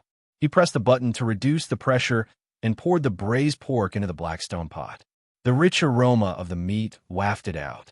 The orcs were very familiar with the aroma of pork, but no one could make the aroma of pork so rich and enticing. Oh my God! Although I don't know what he's cooking, I've never seen such an enticing aroma in my life. A young chef couldn't help but say softly as he swallowed his saliva. The aroma is so enticing, the taste must be good. That's what my master taught me. An apprentice nodded in agreement. No, shut up. It's not me. A middle-aged chef behind him said with a red face. Although they didn't want to admit it, the enticing aroma that filled kitchen number 1 made many of the orc chefs who came to watch the show change their opinion of Meg. As chefs, they naturally understood how difficult it was to make food have such an enticing aroma. There was no reason why food with such an enticing aroma wouldn't taste good. Everyone looked at Meg with a complicated expression. A young human chef with countless halos and titles, a chef who was invited by the chief to be in charge of the main banquet, was the man in front of them. Even an ordinary banquet could be made with such delicious and enticing food. Mia took out the beggar's chicken whose shell was roasted golden red from the oven and placed it on a tray. She took out the small hammer that she always carried with her and lightly knocked on the center of the mud shell. Fine cracks instantly covered the entire eggshell. Then, with a crisp cracking sound, the eggshell opened up like a lotus flower, revealing the golden beggar's chicken within. The mud and chicken are perfectly separated, just like an eggshell. I didn't expect there to be such a magical method of roasting chicken in this world. I didn't expect roasting chicken with yellow mud to be so delicious. I'm going to try it later. The aroma of each dish is different, but they're all equally enticing. This guy is too showy, isn't he? The aroma of the roasted chicken spread out and caused a commotion again. The doubts gradually disappeared. Even the most old-fashioned old chefs didn't have the courage to say anything provocative when surrounded by such an enticing aroma. Manager Hyman, have you eaten dinner? Do you want to have some together? Meg asked with a smile as he looked at Hyman, who was secretly swallowing his saliva at the side. I've been too busy today. I just realized that I haven't eaten dinner. Burp. Hyman covered his mouth and smiled awkwardly. I haven't eaten dinner, and I'm burping from hunger. If Mr. Meg and the ladies don't mind, then I'll be thick-skinned and eat a little. Uncle High-Eel, you have to do as you say. If you say it's a little tasty, then just eat a little. Don't eat too much. Otherwise, we'll all starve. Amy said to Hyman with a serious expression. Her little face carried traces of worry. I'm Hyman, not Seal. Hyman corrected her, not knowing whether to laugh or cry. He had long heard of this harmless and adorable little ancestor. She was the precious disciple of the Lord of Ice and the Lord of Fire. She was a genius magus, and her status was much higher than her father's. Even the Fok tribe wasn't willing to bear the wrath of those two legendary magic casters. I'll restrain myself. Haman nodded seriously. Actually, he had already eaten dinner. It was just that the aroma was too alluring, and the chance to taste Mag's culinary skills without leaving the Fok tribe was simply too precious. Even if he only had one bite of each dish, he didn't want to miss this opportunity. There was a set of table and chairs in the corner of kitchen number 1. Meg couldn't be bothered to bring the dishes to the dining room, so he just ate in the kitchen. Everyone sat around the table. Hyman got someone to bring a small stool over and sat down carefully at the corner of the table. "Let's eat." Meg picked up the bowl and took a mouthful of steaming white rice. He felt the soft rice become more fragrant and sweet as he chewed, and his mood improved. This grilled fish. Hyman picked up his chopsticks and stared at the grilled fish in the pot. The chef's gazes also landed on Hyman. The color, aroma, and taste were all present. As for the taste, they would have to wait for Hyman's taste test. Bookhouse reading website. Chapter 1530. Haman had been in this big kitchen his whole life. He entered the kitchen when he was 11 and only touched a cleaver for the first time when he was 18. After that, he spent 30 years to become the head chef of kitchen number 1. After that, he stayed in the big kitchen for another 100 years and took over the position of the supervisor from his master. He stayed there for 120 years. He had to eat every day, and the chief and nobles had very high expectations of him. There couldn't be any mistakes. The lives of the hundreds of chefs in the big kitchen depended on him. Entering the big kitchen was equivalent to entering a prison. Unless he died one day, or was no longer favored by the chief, he could only get out of here. In order to satisfy the ever-changing tastes of the chief and nobles, Haman had always been trying to come up with some innovations so that he wouldn't be eliminated because he got sick of them. All the slightly famous chefs in the Fok tribe were in the big kitchen. Furthermore, Haman had also gathered many chefs from various tribes in the Twilight Forest. However, because they were close to each other, the dishes they made were similar, and there wasn't much of a reference value. Therefore, gourmet magazines became an important channel for Haman to get inspiration and trends in the culinary world. And Mamie's was undoubtedly the darling of the gourmet magazines recently. Whether it was the eggplant with garlic sauce that made vegetarianism rise to the top of the magazines again, or the red braised pork that made Mamie's shine in the carnivorous magazine, Mamie's had already made a name for herself in the culinary world. Furthermore, many gourmets were either on their way to Mamie's or were planning to go there. There weren't many chefs in this world who could make people yearn for her creative cooking method just by describing it in words. Furthermore, Haman even heard that the legend of the culinary world, the invincible god of cookery, Harris, had lost to Mamie's Meg in Chaos City just a few days ago. He even acknowledged him as his master according to their agreement. This made Haman very shocked. One had to know that his idol before this was Harris. That man who had always been at the forefront of innovation and challenging the peak actually fell in Chaos City. This was something the whole world didn't expect. And the man who did all this was sitting in front of him now. He even made a table full of dishes and invited him to have a meal with him. To be honest, other than being excited, he was also a little nervous. When the fragrant fish meat was placed before her, one could see the brown fish skin and tender flesh. Hyman stared at it carefully for a while, as though she was staring at a precious treasure. Even the best grilled fish master would find it extremely difficult to separate two completely different tastes from a single piece of fish skin. Such control and skill was truly astonishing. The head of the house has a tricky tongue. Will this grilled fish satisfy him? Back then, the head of the house started his apprenticeship from the grilled fish position in kitchen number 1. In our Fok tribe, or even the entire Twilight Forest, there isn't a chef who can grill fish as well as him. You can say that. No one knows how to roast fish better than him, not even this guy. The chefs in the kitchen were discussing in low voices, but their expressions and eyes were inevitably a little nervous and expectant. As for Hyman, who was being watched by everyone, she had already completely ignored the surrounding noises as she placed the piece of fish into her mouth. The numbness and spiciness instantly exploded on the tip of Hyman's tongue, causing her tongue to involuntarily tremble. It was a soul-shaking feeling. What kind of perfume was this? It was so miraculous. However, before Hyman could analyze and feel in detail, the delicious fish meat had already appeared.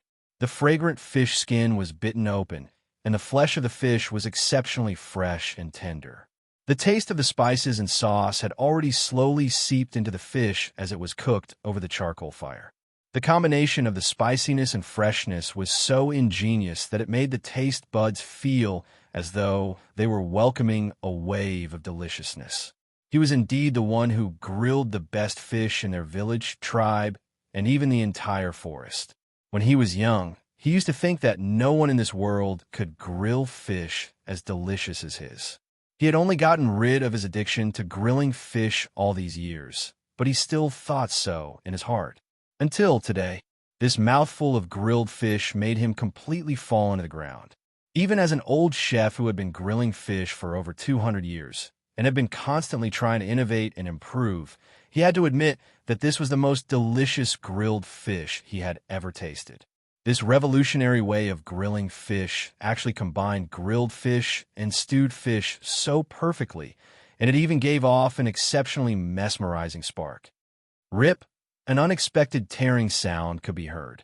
Hyman's clothes were actually torn apart, and her fat jiggled a few times. Ah, what an unbelievable taste. It wouldn't be an exaggeration to call this the most delicious grilled fish in the world. Hyman praised. He looked at the grilled fish as if he was looking at a sparkling gem. He couldn't help but reach out with his chopsticks to pick up another piece of fish and put it into his mouth. This time, he closed his eyes and carefully savored the wonderful taste blossoming on the tip of his tongue. A blissful smile involuntarily appeared at the corner of his mouth. Enjoying such delicacies was indeed a blissful thing. Furthermore, Hyman was also eager to try this innovative way of grilling fish. A small stove had changed the way the grilled fish was eaten. Furthermore, he finally understood the reason for the tragedy of Harris becoming a disciple that shocked the entire culinary world. That was because he really wanted to become Meg's disciple right now. Such a delicious grilled fish couldn't be learned anywhere else, all right? The manager actually gave such a high evaluation. The most delicious grilled fish in the world. Does this mean that the manager has already admitted that his grilled fish isn't as delicious as this fellow's? There was an uproar inside and outside kitchen number 1. All the chefs were stunned. As the authoritative existence in the grilled fish world and the creator of the Twilight Forest Grilled Fish Operation Guide, Hyman, who had always been picky with his tastes, actually gave such an evaluation. It was hard to imagine how delicious that grilled fish was. Meanwhile, the chefs standing in the front row secretly swallowed their saliva countless times as they watched Hyman, who was tasting the grilled fish blissfully. Uncle Hyman, you can also try the vegetables inside the grilled fish. They're super delicious too, Amy suggested. Sure, Hyman replied in a straightforward manner. Her gaze fell upon the side dishes on the sides of the grilled fish. There were cucumber strips, translucent vermicelli, and some unknown side dishes that had been sliced into thin slices with many small holes in the middle. After pondering for a moment, she picked up a piece of vermicelli. The slippery vermicelli almost slid into his mouth. After being soaked in the gravy, the slightly chewy vermicelli also became extraordinarily delicious. It was spicy and refreshing, leaving a lingering fragrance in his mouth. Hyman tried his best to control his hands. He put down his chopsticks, stood up, and said to Meg, "Mr. Meg's culinary skills amaze me. It's undoubtedly the best choice for you to be in charge of the main banquet." "You flatter me," Meg said humbly. "I have another question, but I'm not sure if I should ask." "Go ahead. May I know if you are still taking in disciples? The kind that is a little old?" Wonderful Book House. Chapter 1531. He was most afraid of the sudden silence in the air, and most afraid of his peers suddenly acknowledging him as their master. Meg looked at the sincere and hopeful Haman, as well as the surrounding chefs who were all staring at him in shock, and shook his head decisively. "No, an old one is enough." "Sigh, Haman sighed regretfully. He seemed to be a little disheartened by Meg's rejection. The chefs present all heaved a sigh of relief. Many of them were Haman's disciples and grand-disciples. It would be weird if such a young grandmaster suddenly appeared above them. However, everyone was looking at Meg in a completely different light now. It was imaginable how good Meg's culinary skills were for Haman to want to acknowledge him as his master. Although I'm a little old and look a little plump, my brain is actually quite fast. Why don't you consider it again? Haman was still a little unwilling to give up. We will be returning to Chaos City after the banquet tomorrow. If you really want to learn how to roast fish, come to Chaos City to look for me. I can teach you. Meg was still shaking his head with a smile, but he made a promise. Really? Haman's eyes lit up, but he soon sighed again. He probably couldn't leave the main kitchen anymore. Even if he really wanted to learn how to roast fish for Meg, he probably couldn't do it. Since that's the case, please enjoy your meal. We won't disturb you anymore. A smile quickly appeared on Haman's face again, and he chased all the chefs who were squeezed in Kitchen 1 out, leaving only Meg and the rest for dinner. Irina waved her hand to set up a soundproof barrier and put a piece of red braised pork into her mouth. She chewed and swallowed, and then ate a mouthful of rice. Only then did she ask Meg, "Are we taking action tonight? We need to wait for Connie to meet up with us first before we take action together. However, I need to go out tonight to look for someone," Meg said. Look for someone? Everyone looked at Meg. Could it be that he had someone he knew in the Fok tribe? Yes, an important person. Perhaps he can change the situation to a certain extent. Meg nodded. It was really difficult to explain the system's quest, so he didn't say much. "Father, can you bring me along?" Amy asked expectantly. "Not tonight." Meg shook his head and looked at the pouting Amy. He smiled and patted her head, saying, "Because Father needs Amy's help with something more important." Amy's eyes lit up again, and she asked expectantly, "What is it? Just tell me, and I'll definitely get it done." "I'll talk to you later." Meg smiled. He turned to look at everyone and said, "According to the intelligence, Connie's brother is locked up in the dungeon in the chief's palace. There are at least 2 10th-tier powerhouses in that palace. It's obviously not an easy thing to rescue him under their watch. They're just 2 low-tier, 10th-tier orcs. Isn't it just saving someone?" "I think it's quite simple." Irina looked at Meg with a relaxed expression. "Why don't we do it after dinner? There are 4 10th-tier powerhouses in the Fok tribe, including Gary. The coronation ceremony is tomorrow, and most of them are in the inner city now. If we act rashly, not only might we not be able to rescue Connie's brother, we might even get ourselves into trouble." Meg shook his head and looked at Irina helplessly. "Let's wait for Connie to come first. Otherwise, even if we see her brother, it won't be easy to take him away. I hope her brother will be more normal," Irina said with pursed lips. According to the intelligence, although Gary had already carried out several rounds of cleansing in the Fok tribe, and most of the orcs who were close to the former chief were killed or imprisoned, there were still many people in the Fok tribe who didn't really stand on Gary's side because the former chief was very generous and had won the hearts of the people. With Irina around, killing Gary wasn't a difficult thing. However, killing him wouldn't solve the Fok tribe's current problem. The August tribe could totally support another puppet to control the Fok tribe and then influence the entire orc race. Connie was the princess of the Fok tribe. After all, if she and her brother could regain power and control the Fok tribe, they would be able to get the Fok tribe out of the August tribe's control and stand on the anti-war side. I could be in charge of scouting and infiltrating. "The night is my veil," Camilla said to Meg as she suddenly appeared at the dining table and sat down. You're more reliable than that killer who has no sense of direction," Meg agreed with Camilla. The Grey Temple's intelligence didn't tell him exactly where Connie's brother was locked up. They only guessed that he was in a few prisons and secret dungeons under the chief's palace. Before they officially started the rescue operation, it was indeed necessary for them to have a deeper understanding. "Then what do we need to do?" Mia asked. Barbara, Elizabeth, and the rest also looked at Meg. "All of you just need to rest well tonight. We have to appear more professional so that we won't be suspected easily," Meg said with a smile. The more people there were, the easier it was to be exposed. After dinner, Meg talked to Camilla alone for a while and gave her a map with a few possible locations marked for her to check. Did Connie mark these for you? Camilla looked at Meg suspiciously as she held the map. No, I spent money to buy some information, but I'm not sure if it's accurate. Meg shook his head. Camilla left with the map, and Meg brought the girls back to the courtyard that he had arranged for them after they cleaned up the kitchen. Ever since they arrived at the inner city, Meg felt a spiritual power staring at them. It was a level 6 or a level 6 ability. It wasn't very powerful, but it was enough to keep an eye on them. Do we need to erase it? Irina asked with a frown as she looked in the direction that she sensed. No need. Let him keep an eye on us. He's blind anyway. Meg shook his head with a smile and closed the courtyard door.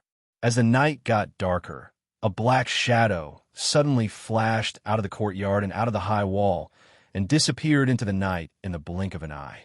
About 3 minutes later, Meg appeared outside the city. He hid in the shadows of the houses and walked quickly. Soon, he arrived at an alley that was covered with small stones. This should be the place, right? Meg walked into the alley and soon smelled a strong alcohol aroma. It was the smell of rum. Following the aroma, Meg quickly arrived at a rather spacious courtyard. He could smell the strong alcohol aroma even through the courtyard wall. It was a pleasant aroma, the aroma of rum.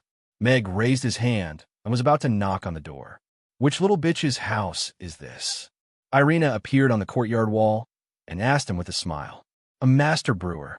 I want to learn how to brew rum from him. Meg looked up at Irina, shrugged, and said innocently, Bookhouse reading website. Chapter 1532. Are you sure you're here to learn how to brew wine? Irina looked back at the courtyard with a dangerous smile. Yes. Meg nodded with certainty. What else could she do apart from learning how to brew wine in the middle of the night? Very good. I'll watch you learn. Irina nodded and gestured for Meg to knock on the door. What's going on? Is there something wrong with this courtyard? Meg couldn't help but feel suspicious when he saw Irina's behavior. He went up and knocked on the door according to the secret signal given to him by the Grey Temple. Huh, you even said a secret signal. Irina laughed coldly. Air. It's an occupational disease, Actually, it's my first time here, too. Meg smiled awkwardly. He actually forgot to pay attention to the details. Meg took 2 steps back and waited quietly for the commotion in the courtyard. He just didn't know if old Sim slept early like other old people, or if he was a drunkard. If that was the case, it would be troublesome. The system's mission was very important. Secondly, Meg wanted to obtain some useful information from old Sim. Although he had already obtained a lot of information from the Grey Temple, including a secret letter before he left this morning, it would be a good idea to have a guide. However, it would be best if there was a guide in the local area. It would save a lot of time to verify the information. Meg waited for a while and was about to knock on the door again. Right at this moment, the courtyard's door suddenly opened inwards, and a figure dashed out of the courtyard with a gust of fragrant wind. Then she hugged Meg tightly. Meg felt 2 soft lumps collide into his chest, and then he was hugged tightly. You're finally here. I thought you didn't want me anymore. A soft and aggrieved voice was heard, as if it was an abandoned girl. Oh, what's going on? Meg didn't know if it was because the hug was too warm and soft, or because he was shocked by the sudden words, but he was stunned for a full 3 seconds. When he heard the faint sneer and murderous intent, he suddenly came back to his senses. He hurriedly released the hands that were tightly hugging him and took 2 steps back. Miss, you must have mistaken me for someone else. Meg glanced at Irina, who looked calm on the surface, but whose eyes were filled with killing intent, and hurriedly said. With the help of a lantern by the door, he could clearly see the appearance of the girl who had rushed out earlier. She was a girl wearing a dark green dress. She was tall and voluptuous, and her brown hair was tied into a ponytail that was casually draped over her left shoulder. She had snow-white skin and an exquisite face. Her purple eyes sparkled as she stared at Meg, as though she was a young wife who had seen her husband for a long time. Meg was sure that he didn't know this beautiful girl. He couldn't find any information related to her in his memory, so the only possibility was that this girl had mistaken him for someone else. Meg's face darkened. What the fuck is this? He really only wanted to learn how to brew wine. Because he was pressed for time, he could only come here at this time.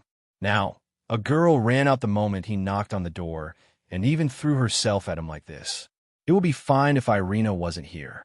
They could just explain things clearly. But now, wasn't it just a show of an adulterous couple having a secret rendezvous in the middle of the night and being caught red-handed by the wife? He wouldn't be able to clear his name even if he jumped into the Yellow River. Meg felt that the sword was already hanging over his head. If he was the slightest bit careless, he would be screwed. However, this was a rendezvous point given to him by the Grey Temple. Perhaps this girl was related to Old Sim? Mistaken? How could I be mistaken? Haven't I been waiting here day and night for you to knock on my door again? The girl looked at Meg with tears in her eyes. She felt wronged and sad. I've waited for you for so long. How could you be so heartless? For a moment, Meg even felt like he was a scumbag who abandoned an innocent girl and left her alone in an empty room. However, the murderous aura in the air quickly calmed him down. After he calmed down, he panicked even more. The more he tried to explain, the worse it got. How was he going to explain himself now? If he didn't admit it, he would be a heartless scumbag. If he admitted it, he would be a scumbag who fooled around outside. On one side was a teary-eyed, brown-haired girl who almost threw herself into his arms and cried. On the other side was Irina, who had already taken out her magic caster staff and was ready to punish him. Meg felt very hopeless. It was so difficult to be a man. No, I can't just sit here and wait for my death. Meg calmed himself down. He looked at the girl and coughed softly. Miss, you must have mistaken me for someone else. I'm here to look for the brewer, Old Sim. See, you still remember me. I knew you were here for me. The girl burst into tears and was about to throw herself at Meg again. Wait. Mag took a big step back and stared at the maiden in shock. WTF system. Why didn't you fucking tell me that Old Sim is a woman? And such a young woman at that. Meg couldn't help but roar in his mind. Whether Old Sim is a woman or not is not important information. The ancients say, out of 3, 1 must be my teacher. Shut up. Go to hell. I'm going to cut off your internet fees. Host, incompetent rage can't solve the problem. We have to look at this dialectically. Old Sim is just a code name. An old man who reeks of alcohol can be called Old Sim, and a beautiful girl who smells good can also be called Old Sim. When you have the chance to have a deep conversation with one of them, which one would you choose? Moreover, you haven't paid your internet fees this month. Hurry up and pay when you get back, the system said calmly. Mag's brows were tightly knitted together. The Grey Temple's intelligence didn't mention this at all, so he naturally assumed that Old Sim was an old brewer. Of course, the biggest problem was this girl in front of him. Even if she was really Old Sim, she shouldn't treat someone who came to meet her like this. What was this? Making friends out of nothing? Meg glanced at Irina, who had already raised her magic caster staff and was ready to hammer this adulterous couple to death. He felt that if he didn't come clean now, he would probably be beaten to death for no reason today. Comrade Old Sim, I'm the person sent by the organization to meet you. After your previous performance, I've already confirmed your identity. Meg looked at the girl with a serious expression and then extended his right hand to her. I'm Meg, and I need your help now. Wonderful Book House. Chapter 1533. Irina stared at Meg, and then at the lady with a frown. The lady looked at Meg's outstretched right hand and gradually became excited. She grabbed Meg's hand and nodded with satisfaction. Yes, that's the feeling. The corner of Meg's mouth twitched a few times, and he hurriedly asked, What feeling? The feeling of finding the organization, the lady said with certainty. Yes, welcome back. Meg heaved a sigh of relief. That's right. That's the normal way to talk. Also, the feeling of being a man. A sly smile appeared on the lady's face. Meg hurriedly retracted his hand and took out a Grey Temple token. He coughed softly and said, Comrade Old Sim, this is my identity token. I wonder if you've received any notice from the organization. Yes, I've already received a notice from the organization to fully cooperate with you. Old Sim took the token and looked at it seriously. Then, he looked up at Meg blankly and asked, "Is there a specific posture requirement?" "Not this kind of cooperation." Meg pulled back his tokens speechlessly and helplessly said, "There are too many people outside. Let's go in first." "Yes, yes, yes. Please come in." Old Sim nodded and hurriedly stepped aside to let Meg enter first. Meg looked up and nodded at Irina. He used his eyes to indicate that everything was under control and that he would explain to her later. Then he walked into the courtyard. As soon as he entered, the aroma of wine assailed his nostrils. The houses on both sides of the courtyard were probably wine cellars. There were some skirts and clothes hanging in the courtyard. There was a cute swing in the corner, and feminine decorations and ornaments could be seen everywhere. Meg suddenly understood why Irina had said those words earlier. Really, it was already considered light that she didn't beat him to death on the spot. Did the organization assign me a special mission? I've been waiting for this day for 10 years. I'm willing to sacrifice everything for the organization, including my life. Old Sim closed the door and rushed to Meg excitedly. "Miss Old Sim, are you the best brewer in the Fok tribe?" Meg wasn't in a hurry to talk about the mission. Instead, he looked at Old Sim suspiciously. This girl looked like she was only 23 or 24 years old. She didn't look like an experienced brewer at all, much less the best rum brewer in the world that the system had mentioned. "After my grandfather passed away, I became the best rum brewer in the world." The girl nodded confidently, then shook her head with a smile. "Old Sim is my grandfather. Actually, my name is Hannah." "You're not Old Sim." Meg was shocked again. Didn't that mean he was fucking exposed? "No, I'm Old Sim." The girl shook her head again. "Then, your grandfather." Meg was a little confused. "Old Sim is my grandfather's name.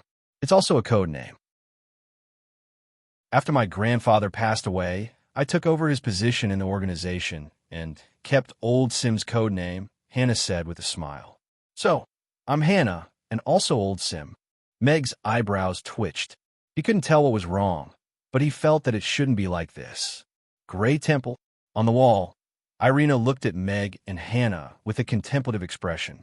Although she was still a little hostile toward this woman who threw herself at Meg, judging from their conversation, it shouldn't be the kind of relationship she had imagined. As for the organization, she couldn't think of any other organization that Meg was close to apart from the Gray Temple. Meg restrained his expression and calmly said to Hannah, "All right, since that's the case, the first mission given to you by the organization is to teach me how to brew rum." "Huh?" Hannah was stunned and hesitantly said, "Just to teach you how to brew rum." "Yes, this is a very important mission." Meg nodded with certainty. "I've waited for so many years.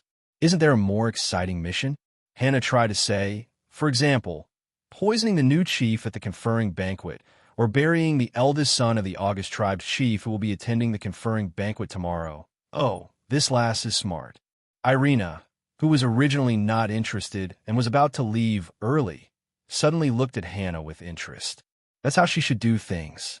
Meg was slightly stunned when he heard that. He looked at Hannah with a strange expression and said, "From your identity, you're an informant who provides information." "No, I'm a spy." Hannah raised her head and puffed out her chest. "All right, I'll keep the first one you mentioned. I won't consider the second one for now." Meg nodded and continued.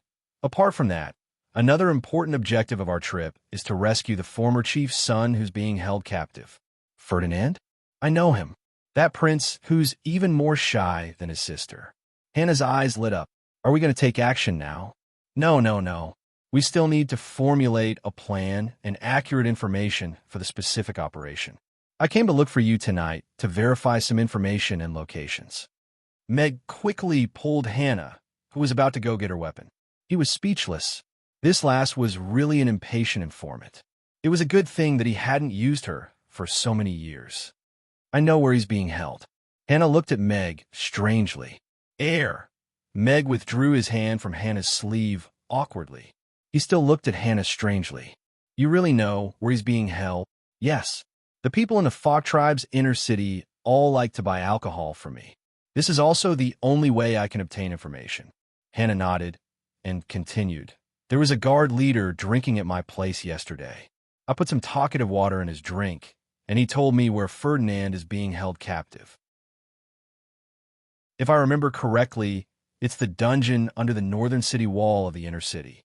He's being held in solitary confinement. The dungeon under the northern city wall. Meg frowned and pondered seriously for a while. There was no mention of this dungeon in the information that the Grey Temple gave him. I've never heard of this dungeon before either. But that fellow was really a chatterbox yesterday, so he told me the exact location, Hannah said with a smile. You're really an outstanding informant. Meg didn't know what to say anymore. Then, are we going to take action now? I've even prepared my night suit, and I'm just waiting for the day the organization's orders arrive. Hannah had already started to unbutton her collar. Wait. Meg quickly stopped her. He helplessly said, although that fellow might be telling the truth when he's drunk, we still don't know the exact situation in that dungeon, including the internal map, the guard situation, the rotation situation, and the exact situation of the prisoners being held. If we act rashly, not only will the operation fail, we might even threaten our own safety. Sigh. Boring. Hannah was discouraged immediately. She frowned and pouted as she looked at Meg. Then, what exactly can I do? Bookhouse reading website. Chapter 1534. Tell me everything you know, Meg said to Hannah sternly. That's a long story. From what I know, my grandfather was hung up and beaten by my great-grandfather for a day and a night for wetting the bed when he was in his teens. Stop, stop, stop. I'm talking about the information related to Ferdinand and the dungeon where he's locked up. Meg held his forehead with his hand, feeling a headache coming on. Oh, Hannah pondered seriously for a while and said, Ferdinand is 23 years old this year. He's quite cute and looks a little like his younger sister. He's not as tall and strong as other orcs. He looks like he's been through a lot, and he even has a pair of pink ears. Hannah flipped her hair, revealing a pair of white orc ears hidden under her thick hair. Perplexed, she said, Didn't they say that only the women of the royal family have pink ears? Look, even mine are white, but he actually has pink ears. Meg nodded. This was basically in line with the information he had. He continued, Where's the dungeon? The dungeon is located right below the northern city wall of the inner city. The entrance is at the 38th brick of the northern city wall. There's no one guarding the outside, but there are 4 powerful guards keeping watch inside. It said that the new chief ordered his trusted subordinates to secretly build a new dungeon the night they invaded the inner city. The people locked up inside are all the important relatives and subordinates of the former chief of the Falk tribe. Apart from Ferdinand, his uncle and aunt, who are known for their love for each other, are also locked up there, Hannah said. Thank you very much for the information. Meg nodded. It was rare for an informant to be able to obtain such detailed information. He had to admit that Hannah was indeed gifted in this aspect. Then, when can we take action? Hannah asked, still unwilling to give up. We'll send someone to investigate the exact situation, the exact rescue plan, and time hasn't been boom. Before Mag could finish his sentence, a loud boom suddenly erupted from the direction of the inner city. A ball of fiery red flames rose into the air, accompanied by the faint sounds of fierce fighting. Did those fools really start to act according to the plan? Hannah looked in the direction of the inner city. She didn't seem too surprised. What plans and actions? Meg, on the other hand, was a little confused. Judging from the magical wave just now, it should have been cast by at least a level 9 fire mage, which meant that Camilla was excluded. They're the former chief's followers. Although Gary had gotten rid of a batch of orcs who were loyal to the former chief, there were still some who remained hidden. Meanwhile, Gary has already released the news that he'll be executing Ferdinand at the conferring ceremony tomorrow, completely cutting off the hopes and future of the former chief's faction. Therefore, these people decided to break Ferdinand out of prison one night earlier to save him. Hannah shrugged and said, I heard it from an old man 2 days ago. I didn't expect them to be serious. You should have reported such important information in advance, Mag said with a frown. Judging from the magic waves and the sounds of fighting and killing coming from the inner city, there were probably many orcs participating in this rescue mission. It was very likely that they were the last batch of loyal followers of the former chief. I thought they were just joking. I didn't expect them to create such a huge commotion, Hannah said innocently. Meg looked in the direction of the inner city and pondered for a while with a frown. He turned to look at Hannah and said, "Are you providing the wine for the banquet tomorrow?" "Yes. The wine specially provided for the banquet is all prepared in the warehouse. Someone will come to collect it tomorrow morning." Hannah nodded. "Is there a way to make the people who drink your wine more easily drunk or have their abilities reduced?"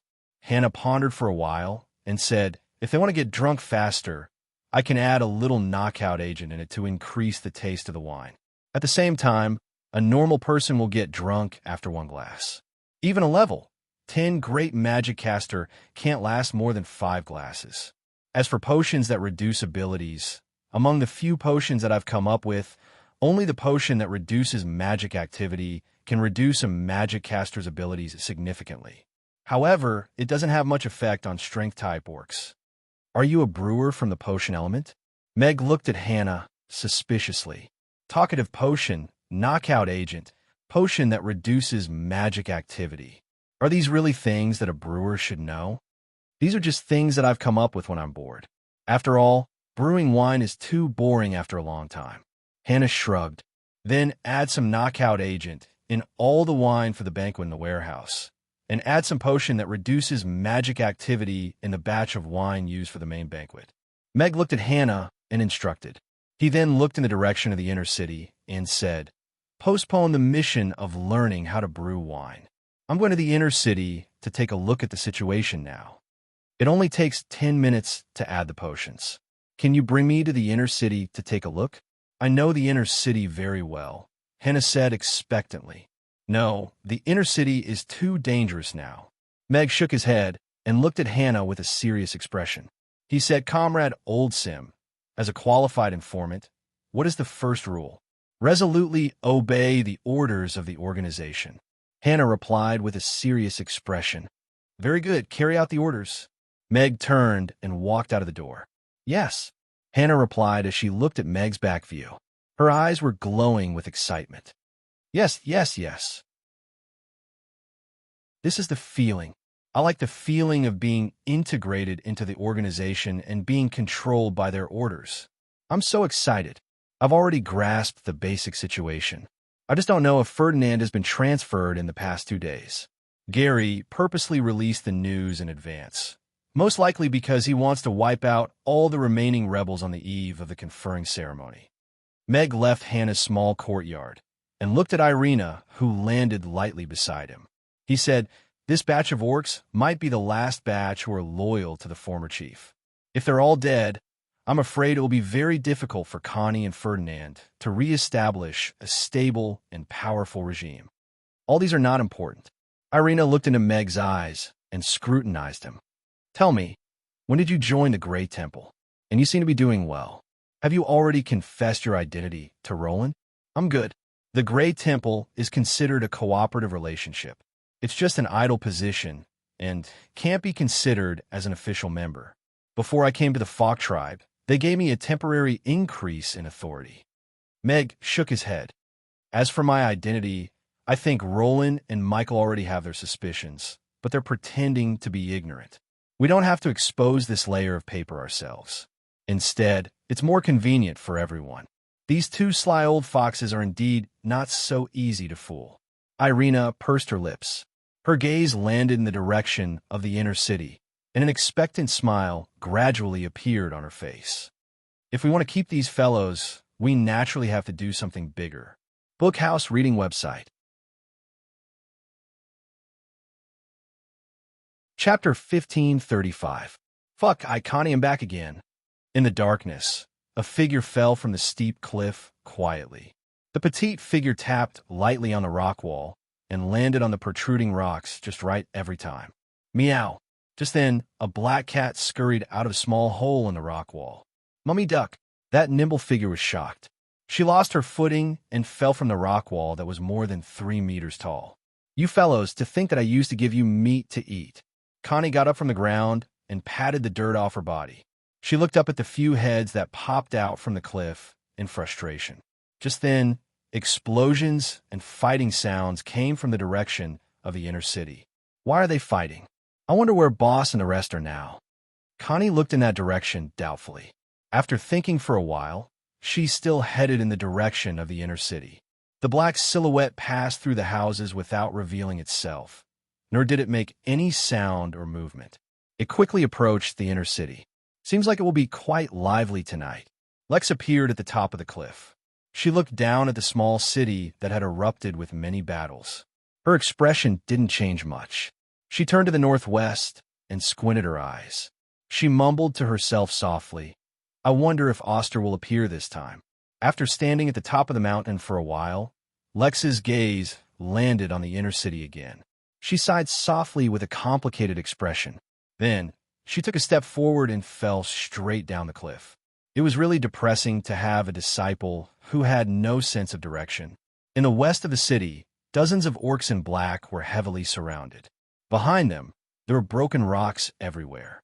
A huge hole had been blasted in the ground, revealing a dark tunnel that led downwards. Master Devold, we didn't find young Master Ferdinand in the secret prison. We might have fallen into a trap. An orc struggled to push aside a giant rhinoceros as he looked at the tall and skinny orc standing on a pile of rubble and casting fire magic with grief and indignation. After the complicated incantation was finished, a giant inferno beast charged into the crowd and wreaked havoc, giving the black-clothed orcs a chance to catch their breaths. What about the other places? The tall and thin orc known as Devold had a worried look on his face. I still haven't seen the signal of success. I'm afraid the situation is worse than ours, the orc replied. Devold pondered for a moment and made a prompt decision. Let our brothers break out of the encirclement and leave this place first. Devold, don't you think it's too late to leave now? A somewhat playful voice sounded from the darkness. A stout orc wearing a tiger skin coat sat on a huge black beast and slowly walked out of the darkness. The bone-chilling cold seemed to have swept over from the endless darkness. The fire beasts that were wreaking havoc among the orcs seemed to have been shackled in an instant. They struggled a few times before they were completely annihilated. Devold, you've actually hidden very well and fooled the chief and me perfectly. I didn't expect you to lose your patience in the end. Jerome sat on the huge beast and looked down at Devold. He mocked, there aren't many people as loyal as you. I wonder if the old chief would be pleased with your actions if he knew about it. Jerome, you traitor, how can you live up to His Majesty's trust in you? Devold shouted at Jerome sternly. His magic caster's staff glowed again. I've always been loyal to Chief Gary. I can only blame the old chief for being too muddle-headed to hand over such an important task like guarding the city gates to me. There was a hint of smugness in Jeremy's smile, but his gaze gradually turned ruthless as he looked at Durward. However, Durward, you old fellow, Chief Gary has treated you well, and he even conferred you a territory a few days ago. Yet you did such a thing. How dare you call me a traitor and a lackey? Durward's eyes were filled with hatred. The old chief worked hard for the Fok tribe all his life.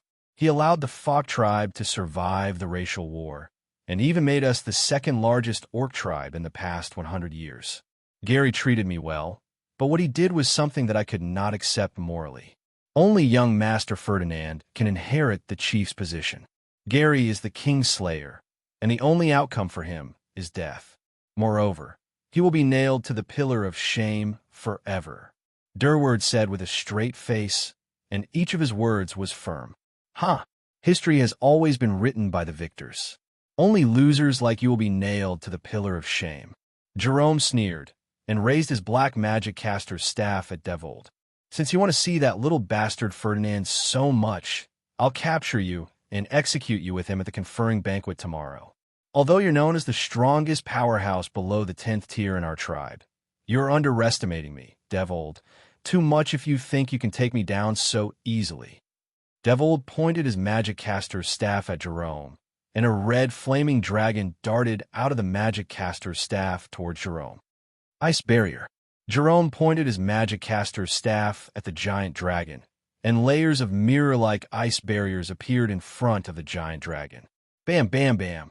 Following a series of shattering sounds, the giant dragon smashed the ice barriers into smithereens. However, the red flames on the giant dragon's body also gradually dissipated after the collision. When the last ice barrier was smashed, that giant red dragon was already so dim that it was about to dissipate. The giant black cheetah under Jerome swung its tail sideways and smashed that giant red dragon into sparks. Devold, you're already old. You're no longer the Fog Tribe's fire god. Jerome smirked disdainfully. He planted the ice barriers on the ground, and those orcs in black who were still trying to resist were all frozen instantly. The orcs swarmed forward and captured all of them. Lord Flurkin will never forgive you for what you've done. Devold's 3 consecutive fireballs forced the orcs behind him to retreat, and he dashed out of the opening that he had forcefully created. Lord Flurkin doesn't care who provides him with offerings, Jerome said nonchalantly as he urged the giant beast under him to chase after Devold. Boom! Right at this moment, a loud sound that reverberated throughout the entire Fog Tribe suddenly came from the north of the city. The ground of the entire inner city seemed to tremble along with it. Jerome turned to the north of the city in shock. Could it be that an even stronger existence was involved in this chaos tonight? What a terrifying commotion. All the orcs were also shocked and were at a loss for what to do.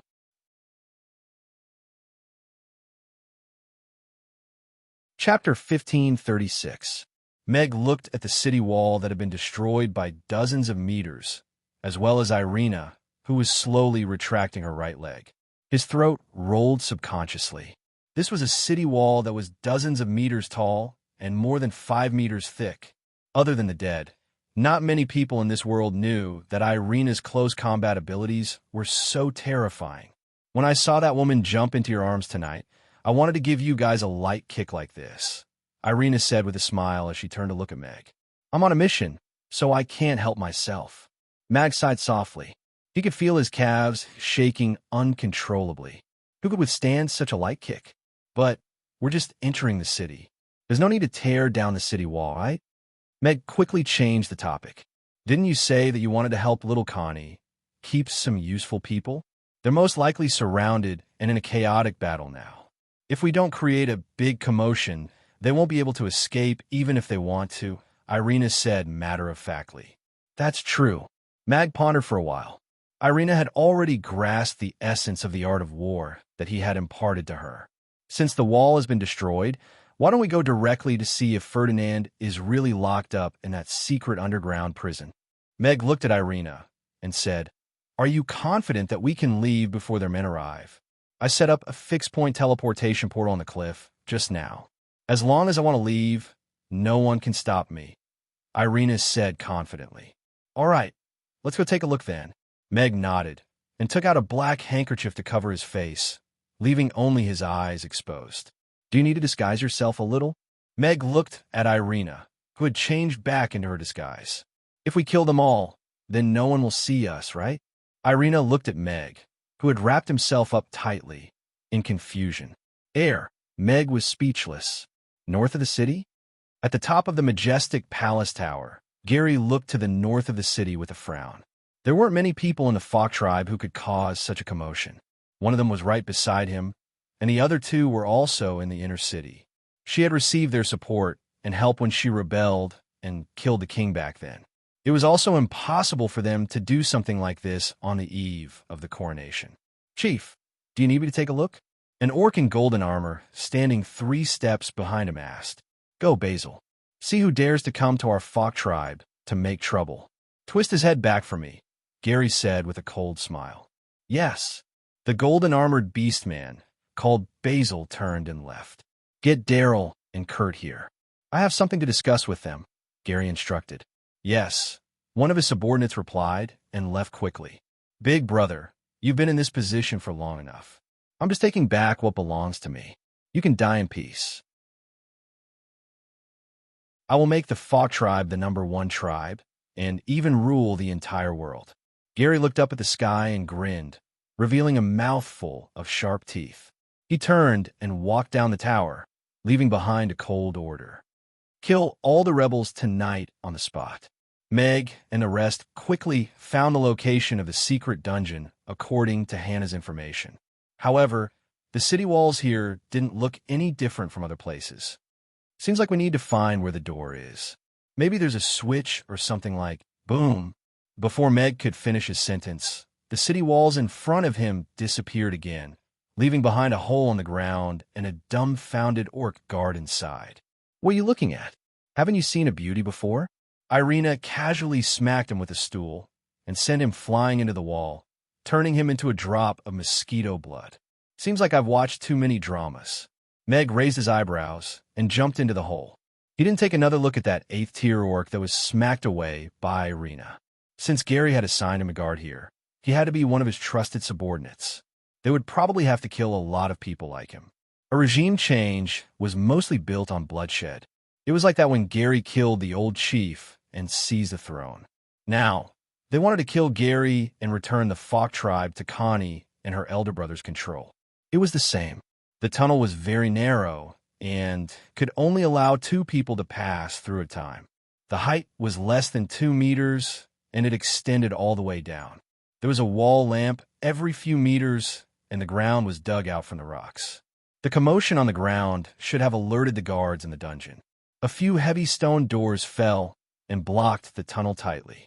However, these stone doors that weighed more than 5,000 kilograms were like paper under Irina's feet, and she kicked them into the depths of the dungeon one by one. As for those orc guards who tried to resist, they were all smacked away by Irina and tragically turned into decorations on the wall. Mag followed behind Irina unhurriedly. He had no qualms about being a little lamb that was being protected by a big shot. He came in just like that without drawing any blood. The dungeon guards were basically cleared out. Meg rescued one from under Irina's feet midway. He pressed a kitchen knife against his neck and sternly asked, "Where is Ferdinand locked up?" That prison guard was already scared out of his wits. He said with a trembling voice, "Ferdinand is not here. Don't kill me. He's really not here." "Not here? Then where is he? I heard that he's here."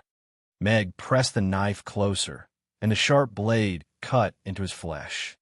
He was indeed locked up here during this period of time. But, he was taken away last night. I don't know where he was taken to. It was the chief who gave the order personally.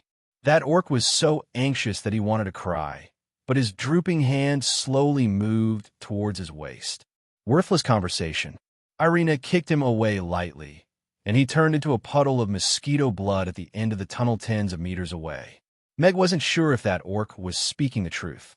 He could only ask Irina to wait for a while he walked along the tunnel of the dungeon with a torch in his hand. There were over a dozen cells on both sides of the tunnel. Through the cell doors, he could see the prisoners curled up in the corners.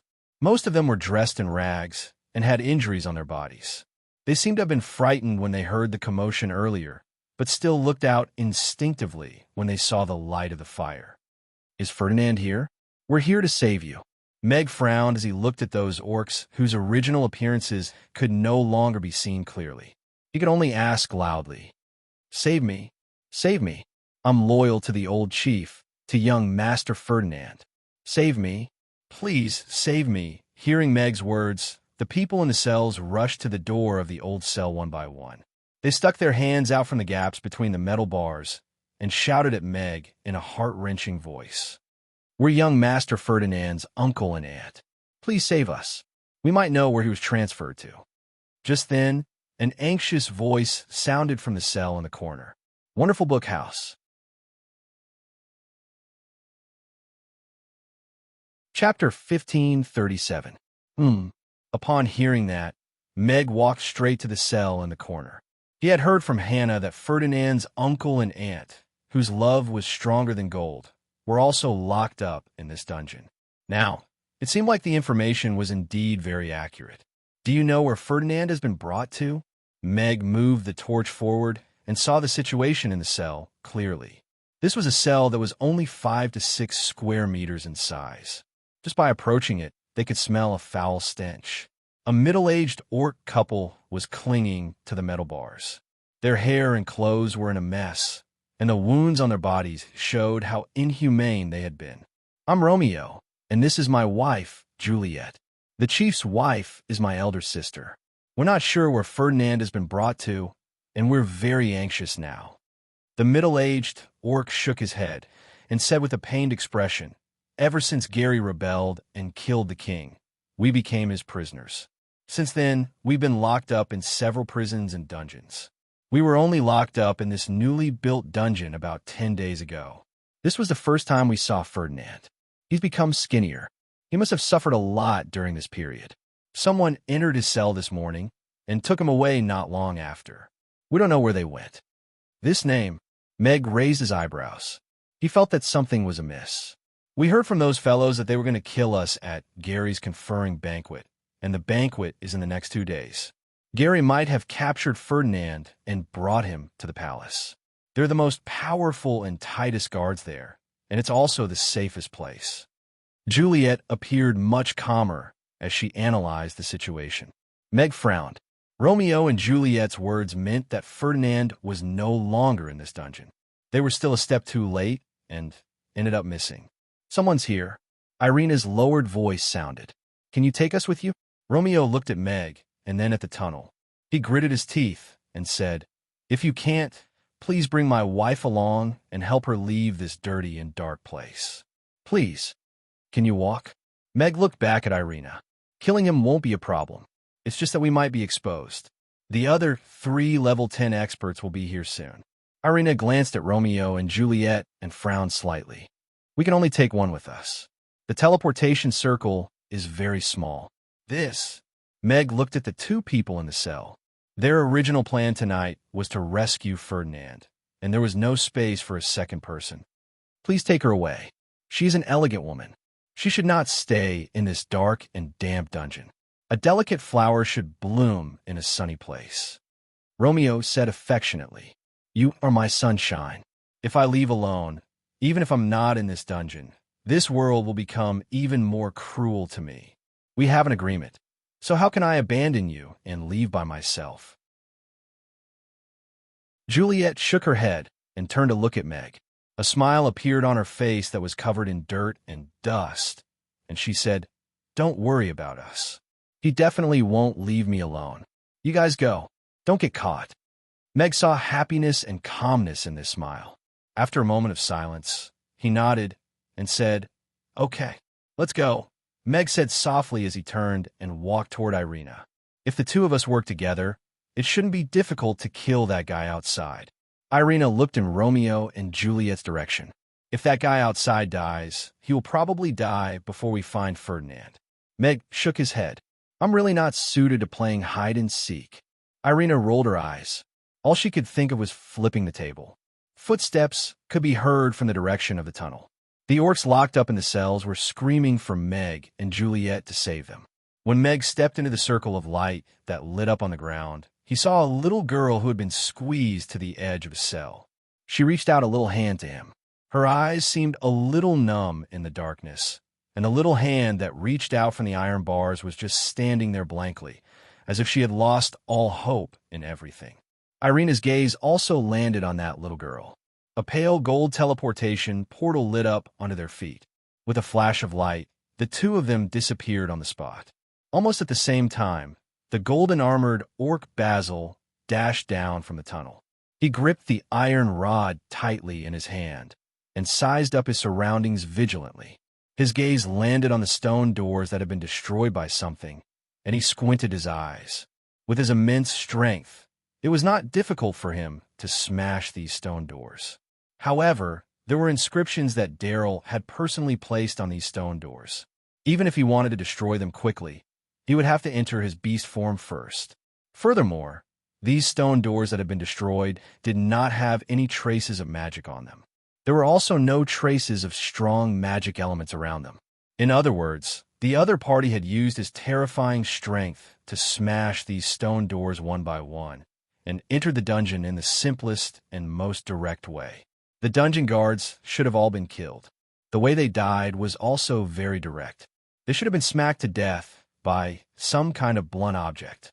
After coming to this conclusion, Basil's expression turned serious, and he became even more cautious as he moved forward. The other party was very likely to be a 10th-tier powerhouse who specialized in strength, just like him. There was no other person in the Falk tribe, So the only possibility was that there were other species that wanted to interfere with the Fok tribe's affairs. Judging from the time, the other party should still be in this dungeon now. He had blocked the exit, so there might be a fierce battle coming up.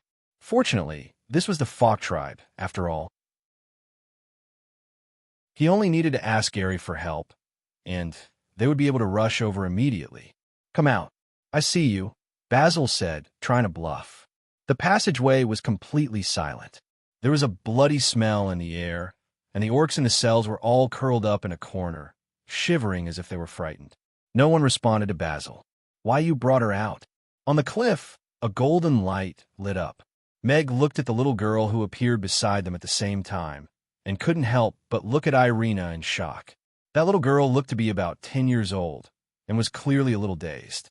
She looked around at the white world outside, and the thin clothes she was wearing made her shiver. Her eyes gradually brightened as she breathed in the fresh and free air. "She's the one who shouldn't be there the most. Those fellows deserve to die," Irina said to that little girl with a pitiful expression.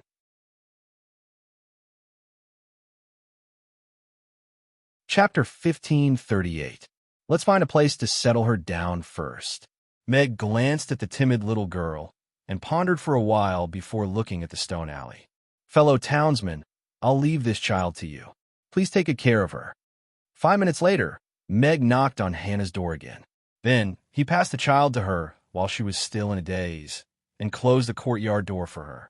Seems like tonight's chaos was indeed a trap set by Gary. He intends to do a thorough cleanup before the conferring ceremony. Meg frowned and said, "In that case, Ferdinand is most likely not locked up in the other prisons and dungeons. It's more likely that he's in the palace." "Are we attacking the palace tonight?" Irina's eyes lit up slightly. "We're not familiar with the palace, so it's not suitable for us to sneak in. Moreover, the other party has at least 4 10th-tier powerhouses. It's not a good idea to attack by force, either." Meg shook his head. "Then we can only sit back and do nothing?" Irina frowned. "Connie should have arrived by now. According to our agreement, she'll come and look for us. We can leave the assassination to her. She knows the palace better than any of us." "Is that really the case?" "Probably that's the case." Meg suddenly lost his confidence.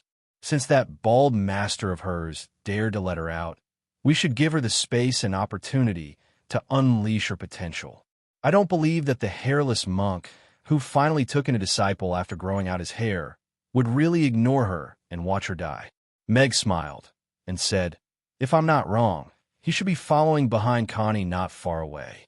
No one would feel at ease letting such a disciple out." "You become sly." Irina looked at Meg. "The world has changed." "I like it. Main kitchen. Main kitchen. Where exactly is the main kitchen?" "Usually, my meals are sent directly to the palace." "How would I know where the main kitchen is?" Connie squatted at the top of a big tree and poked her fingers, feeling wronged. She didn't expect that she would be so confused as soon as she entered the city. After staying on the tree for a while and making sure that it was impossible for her to find the main kitchen with her eyes alone in the dark night, she slid down the tree trunk and secretly grabbed an orc from between 2 groups of people who were fighting not far away. "I have something to ask you. If you tell me nicely, I'll let you go. If you lie to me, I'll kill you." The masked Connie pressed his sharp claws against the orc's neck like 3 knives. I'll tell you everything. Don't kill me." The orc felt a chill on his neck and said in a trembling voice, "Tell me where the main kitchen is." Connie demanded coldly. That orc was obviously stunned. Everyone he met tonight was asking about young Master Ferdinand's whereabouts. Why would someone ask about the main kitchen? Could it be that this petite but ruthless black-clothed orc wanted to have a meal? "If you don't tell me, I'll kill you." Connie retracted her claws a little, and the sharp, cold glint cut his neck. "I'll tell you. The main kitchen is in the west of the city. Follow this path and walk all the way to the west. The main kitchen is in the biggest courtyard." That orc quickly agreed, afraid that he would get a boxed meal for no reason because of a kitchen. The west. Connie looked around and pondered seriously for a while. She pulled that orc out from the wall and pressed her sharp claws against his back. "Bring me there." That orc had an innocent look. Who did he offend? He was sent to suppress someone who broke into the prison in the middle of the night, and now he was kidnapped for no reason. However, the chill behind him was too chilling, so he had no choice but to bring Connie to the West. You've learned how to find people. That's a good start. Rex stood on the wall far away and nodded with satisfaction as he watched Connie dragging that orc away quickly. About 10 minutes later, that orc stopped outside an alley. He pointed to a big courtyard not far away and said, "That's the main kitchen. Can you let me go? There's the aroma of food." Connie sniffed with her nose and nodded. She thought for a while and removed her claws from that orc's back. She pretended to be arrogant and said, "You can scram now." That orc immediately turned and ran after hearing that. He turned into the alley and soon disappeared without a trace. "Why are you running so fast? I'm not going to kill you." Connie looked suspiciously in the direction that the orc disappeared in and then walked towards the main kitchen. The Fox tribe was in a mess now, and she didn't know where she should go or what to do. She had to find Boss to get her mission first. Phew, that orc ran through half of the inner city in one go and took 7 to 8 turns before leaning against a wall and panting heavily. That woman just now should be Princess Connie, right? Pink and white ears and a petite figure. She's the only one in the Fox tribe. That orc looked excited. Her bounty is as high as 10 million copper coins. I'll go and report it now, and get someone to capture her. You don't have to. A tall black shadow appeared at the entrance of the alley and walked over slowly. Who are you?" That orc asked nervously as he hurriedly drew out the long sword hanging from his waist. "I hate talking nonsense with dead people most." That person appeared in front of the orc and then gave him a punch. The long sword shattered under the iron fist, and that orc's horrified face was also shattered at the same time. This last is still too soft-hearted. Rex kicked that orc into a pile of rocks and then turned to leave. Connie climbed over the wall and entered the kitchen. She ran one round on the roof and was about to dash in that direction when she decided on a direction. "I say, where are you going?" A low voice sounded. "Whoa!" Connie was shocked, and her sharp claws were already out. She turned around and heaved a sigh of relief. She looked at Meg, who was sitting on the roof, and asked in surprise, "Boss, why are you here? Aren't you cold in the wind?" "Of course not." Meg rubbed his hands and stood up. He stayed on the roof in the middle of the night because he was afraid that this fellow would be confused and lose his way. He was about to go down when he couldn't help but ask Connie curiously, "Where were you going to look for us just now?" "The kitchen." "Don't you usually stay in the kitchen?" "I'm a professional assassin, so I still have this bit of judgment," Connie said matter-of-factly, and even revealed a very smart smile on her face. "There are indeed not many assassins like you." Meg nodded with a complicated expression. He suddenly didn't understand why Rex wanted to take this disciple. Wasn't it obvious that Rex wanted him to lose his integrity in his later years? It wouldn't be strange at all if she accidentally killed her employer.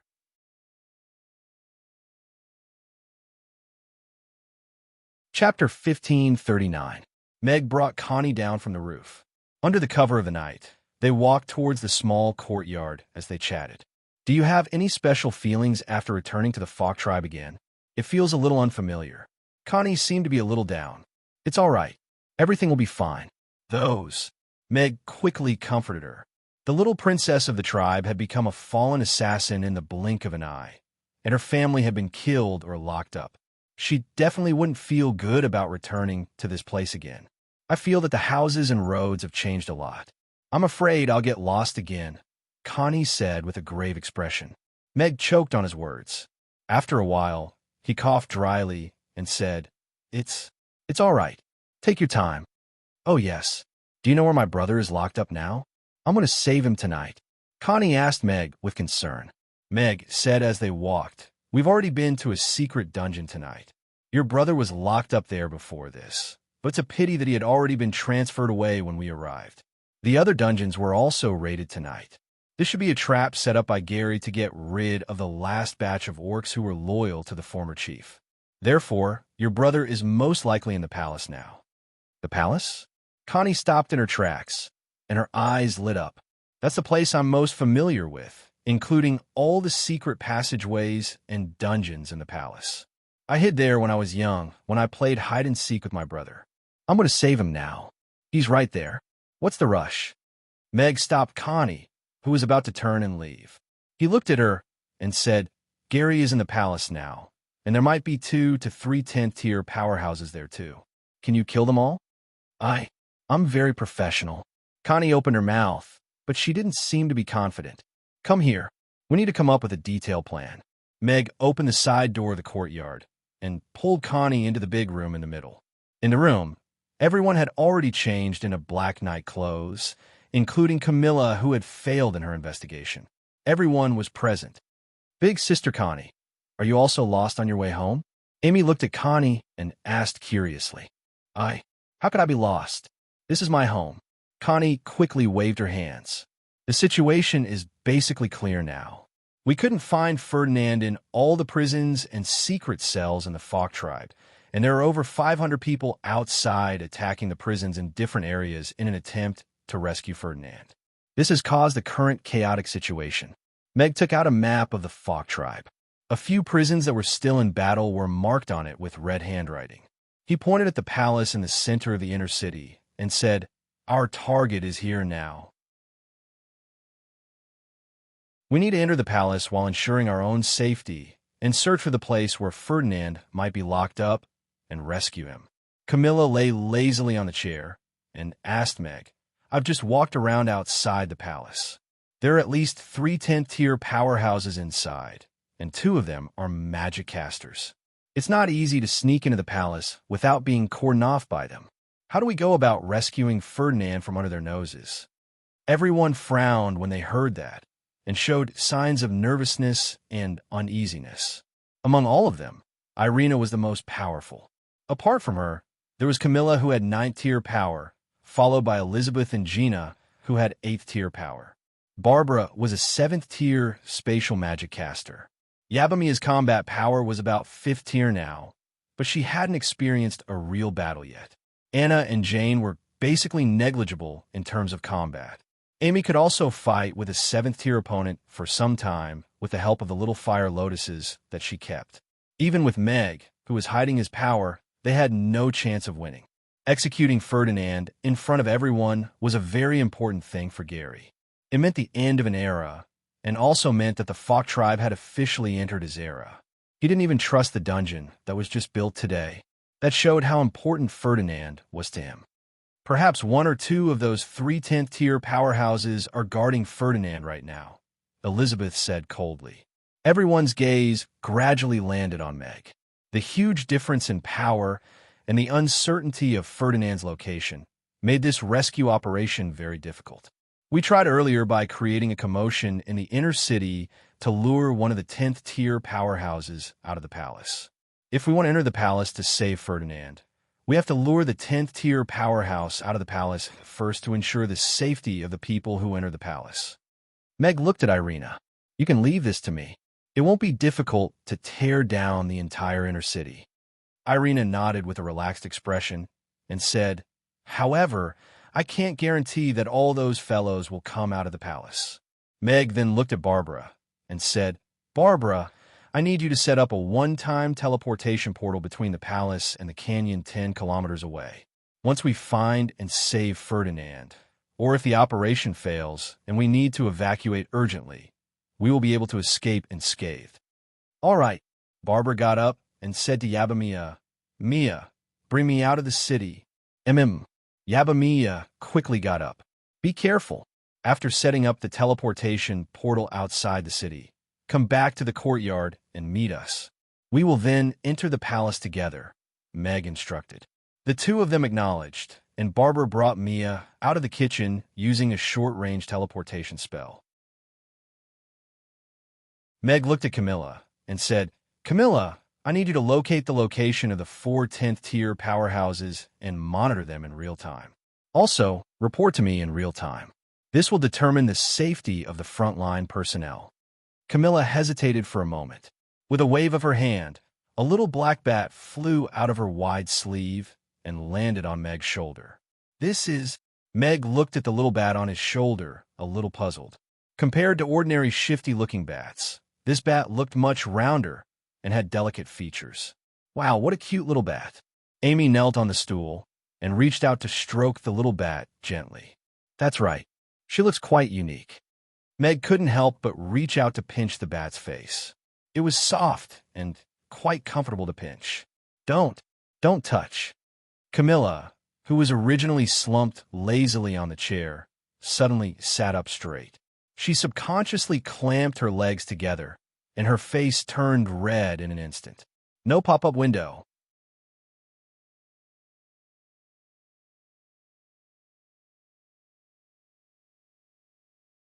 Chapter 1540. Everyone looked at Camilla, who was reacting strangely in astonishment. This is my personal bat. I can communicate with you remotely through it. It represents me, so you must respect it, Camilla said unnaturally. Oh, everyone was deep in thought. Biotechnology.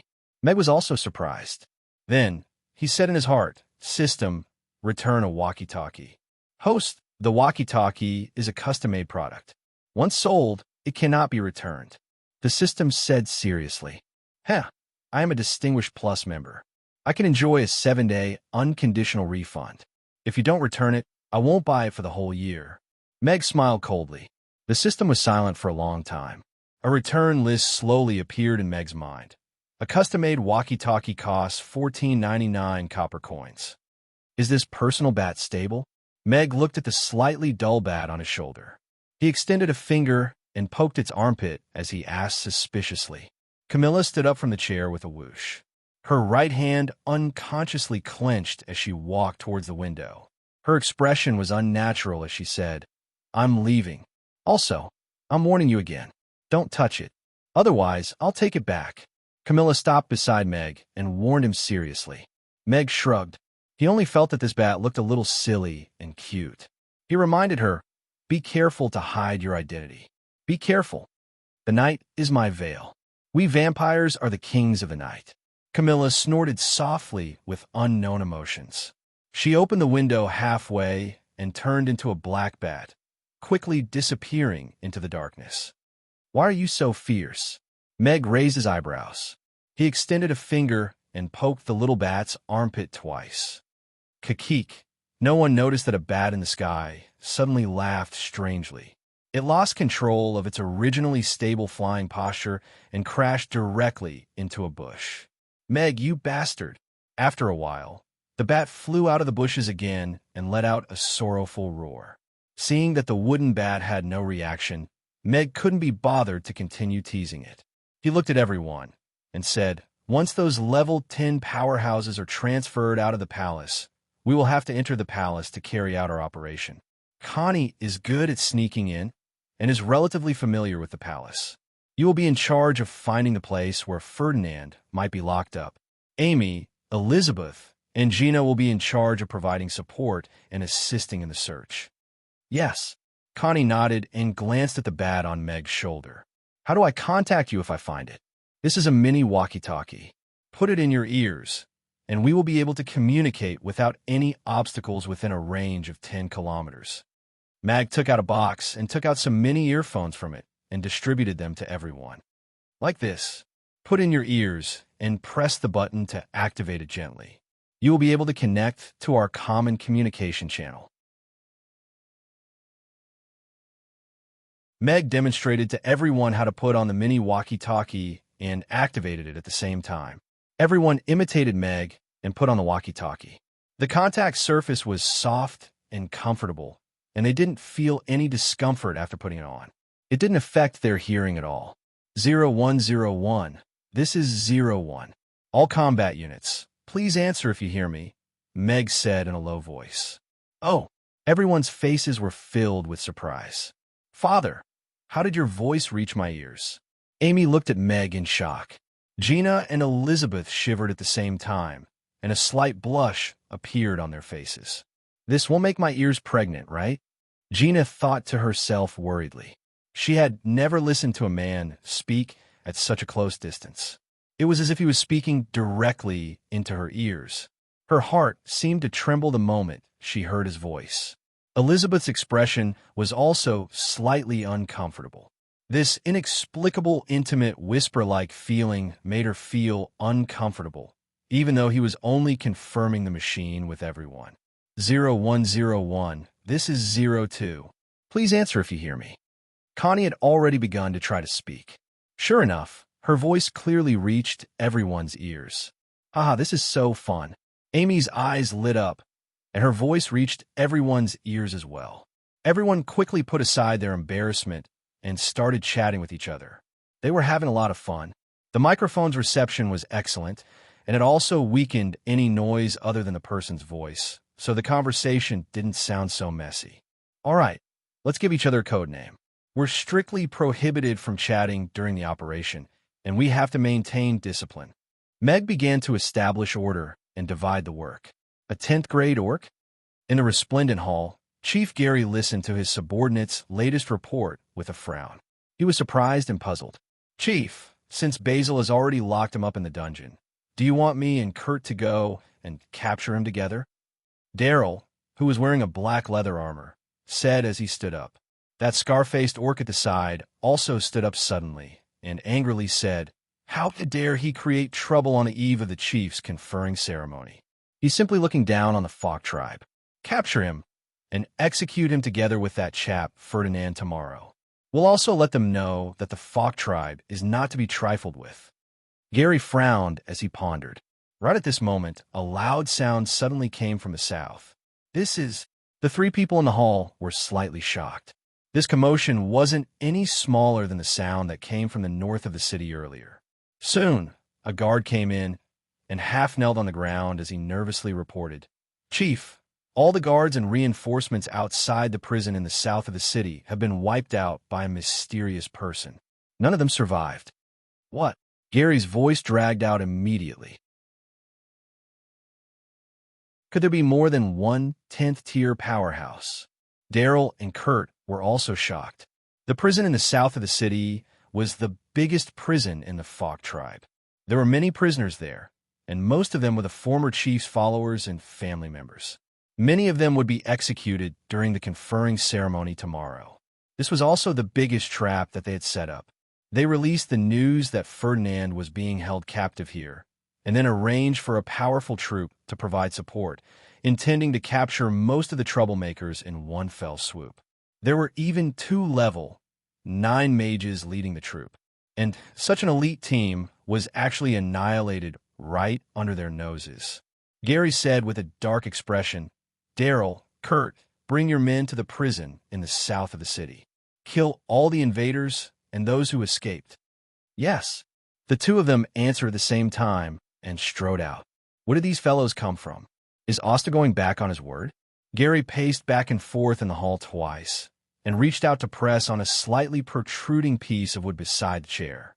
The wall behind the chair slowly flipped inwards and revealed a passageway that wasn't very wide. Gary strode into the house. You're tuning into the Romance Rendezvous YouTube channel. We're so grateful for your support, and don't forget to subscribe to join us on this incredible journey through captivating stories. Your generosity through donations truly makes a world of difference, as it's the primary source of revenue that allows me to expand and enhance this channel for you. Thank you from the bottom of my heart for being a part of this adventure.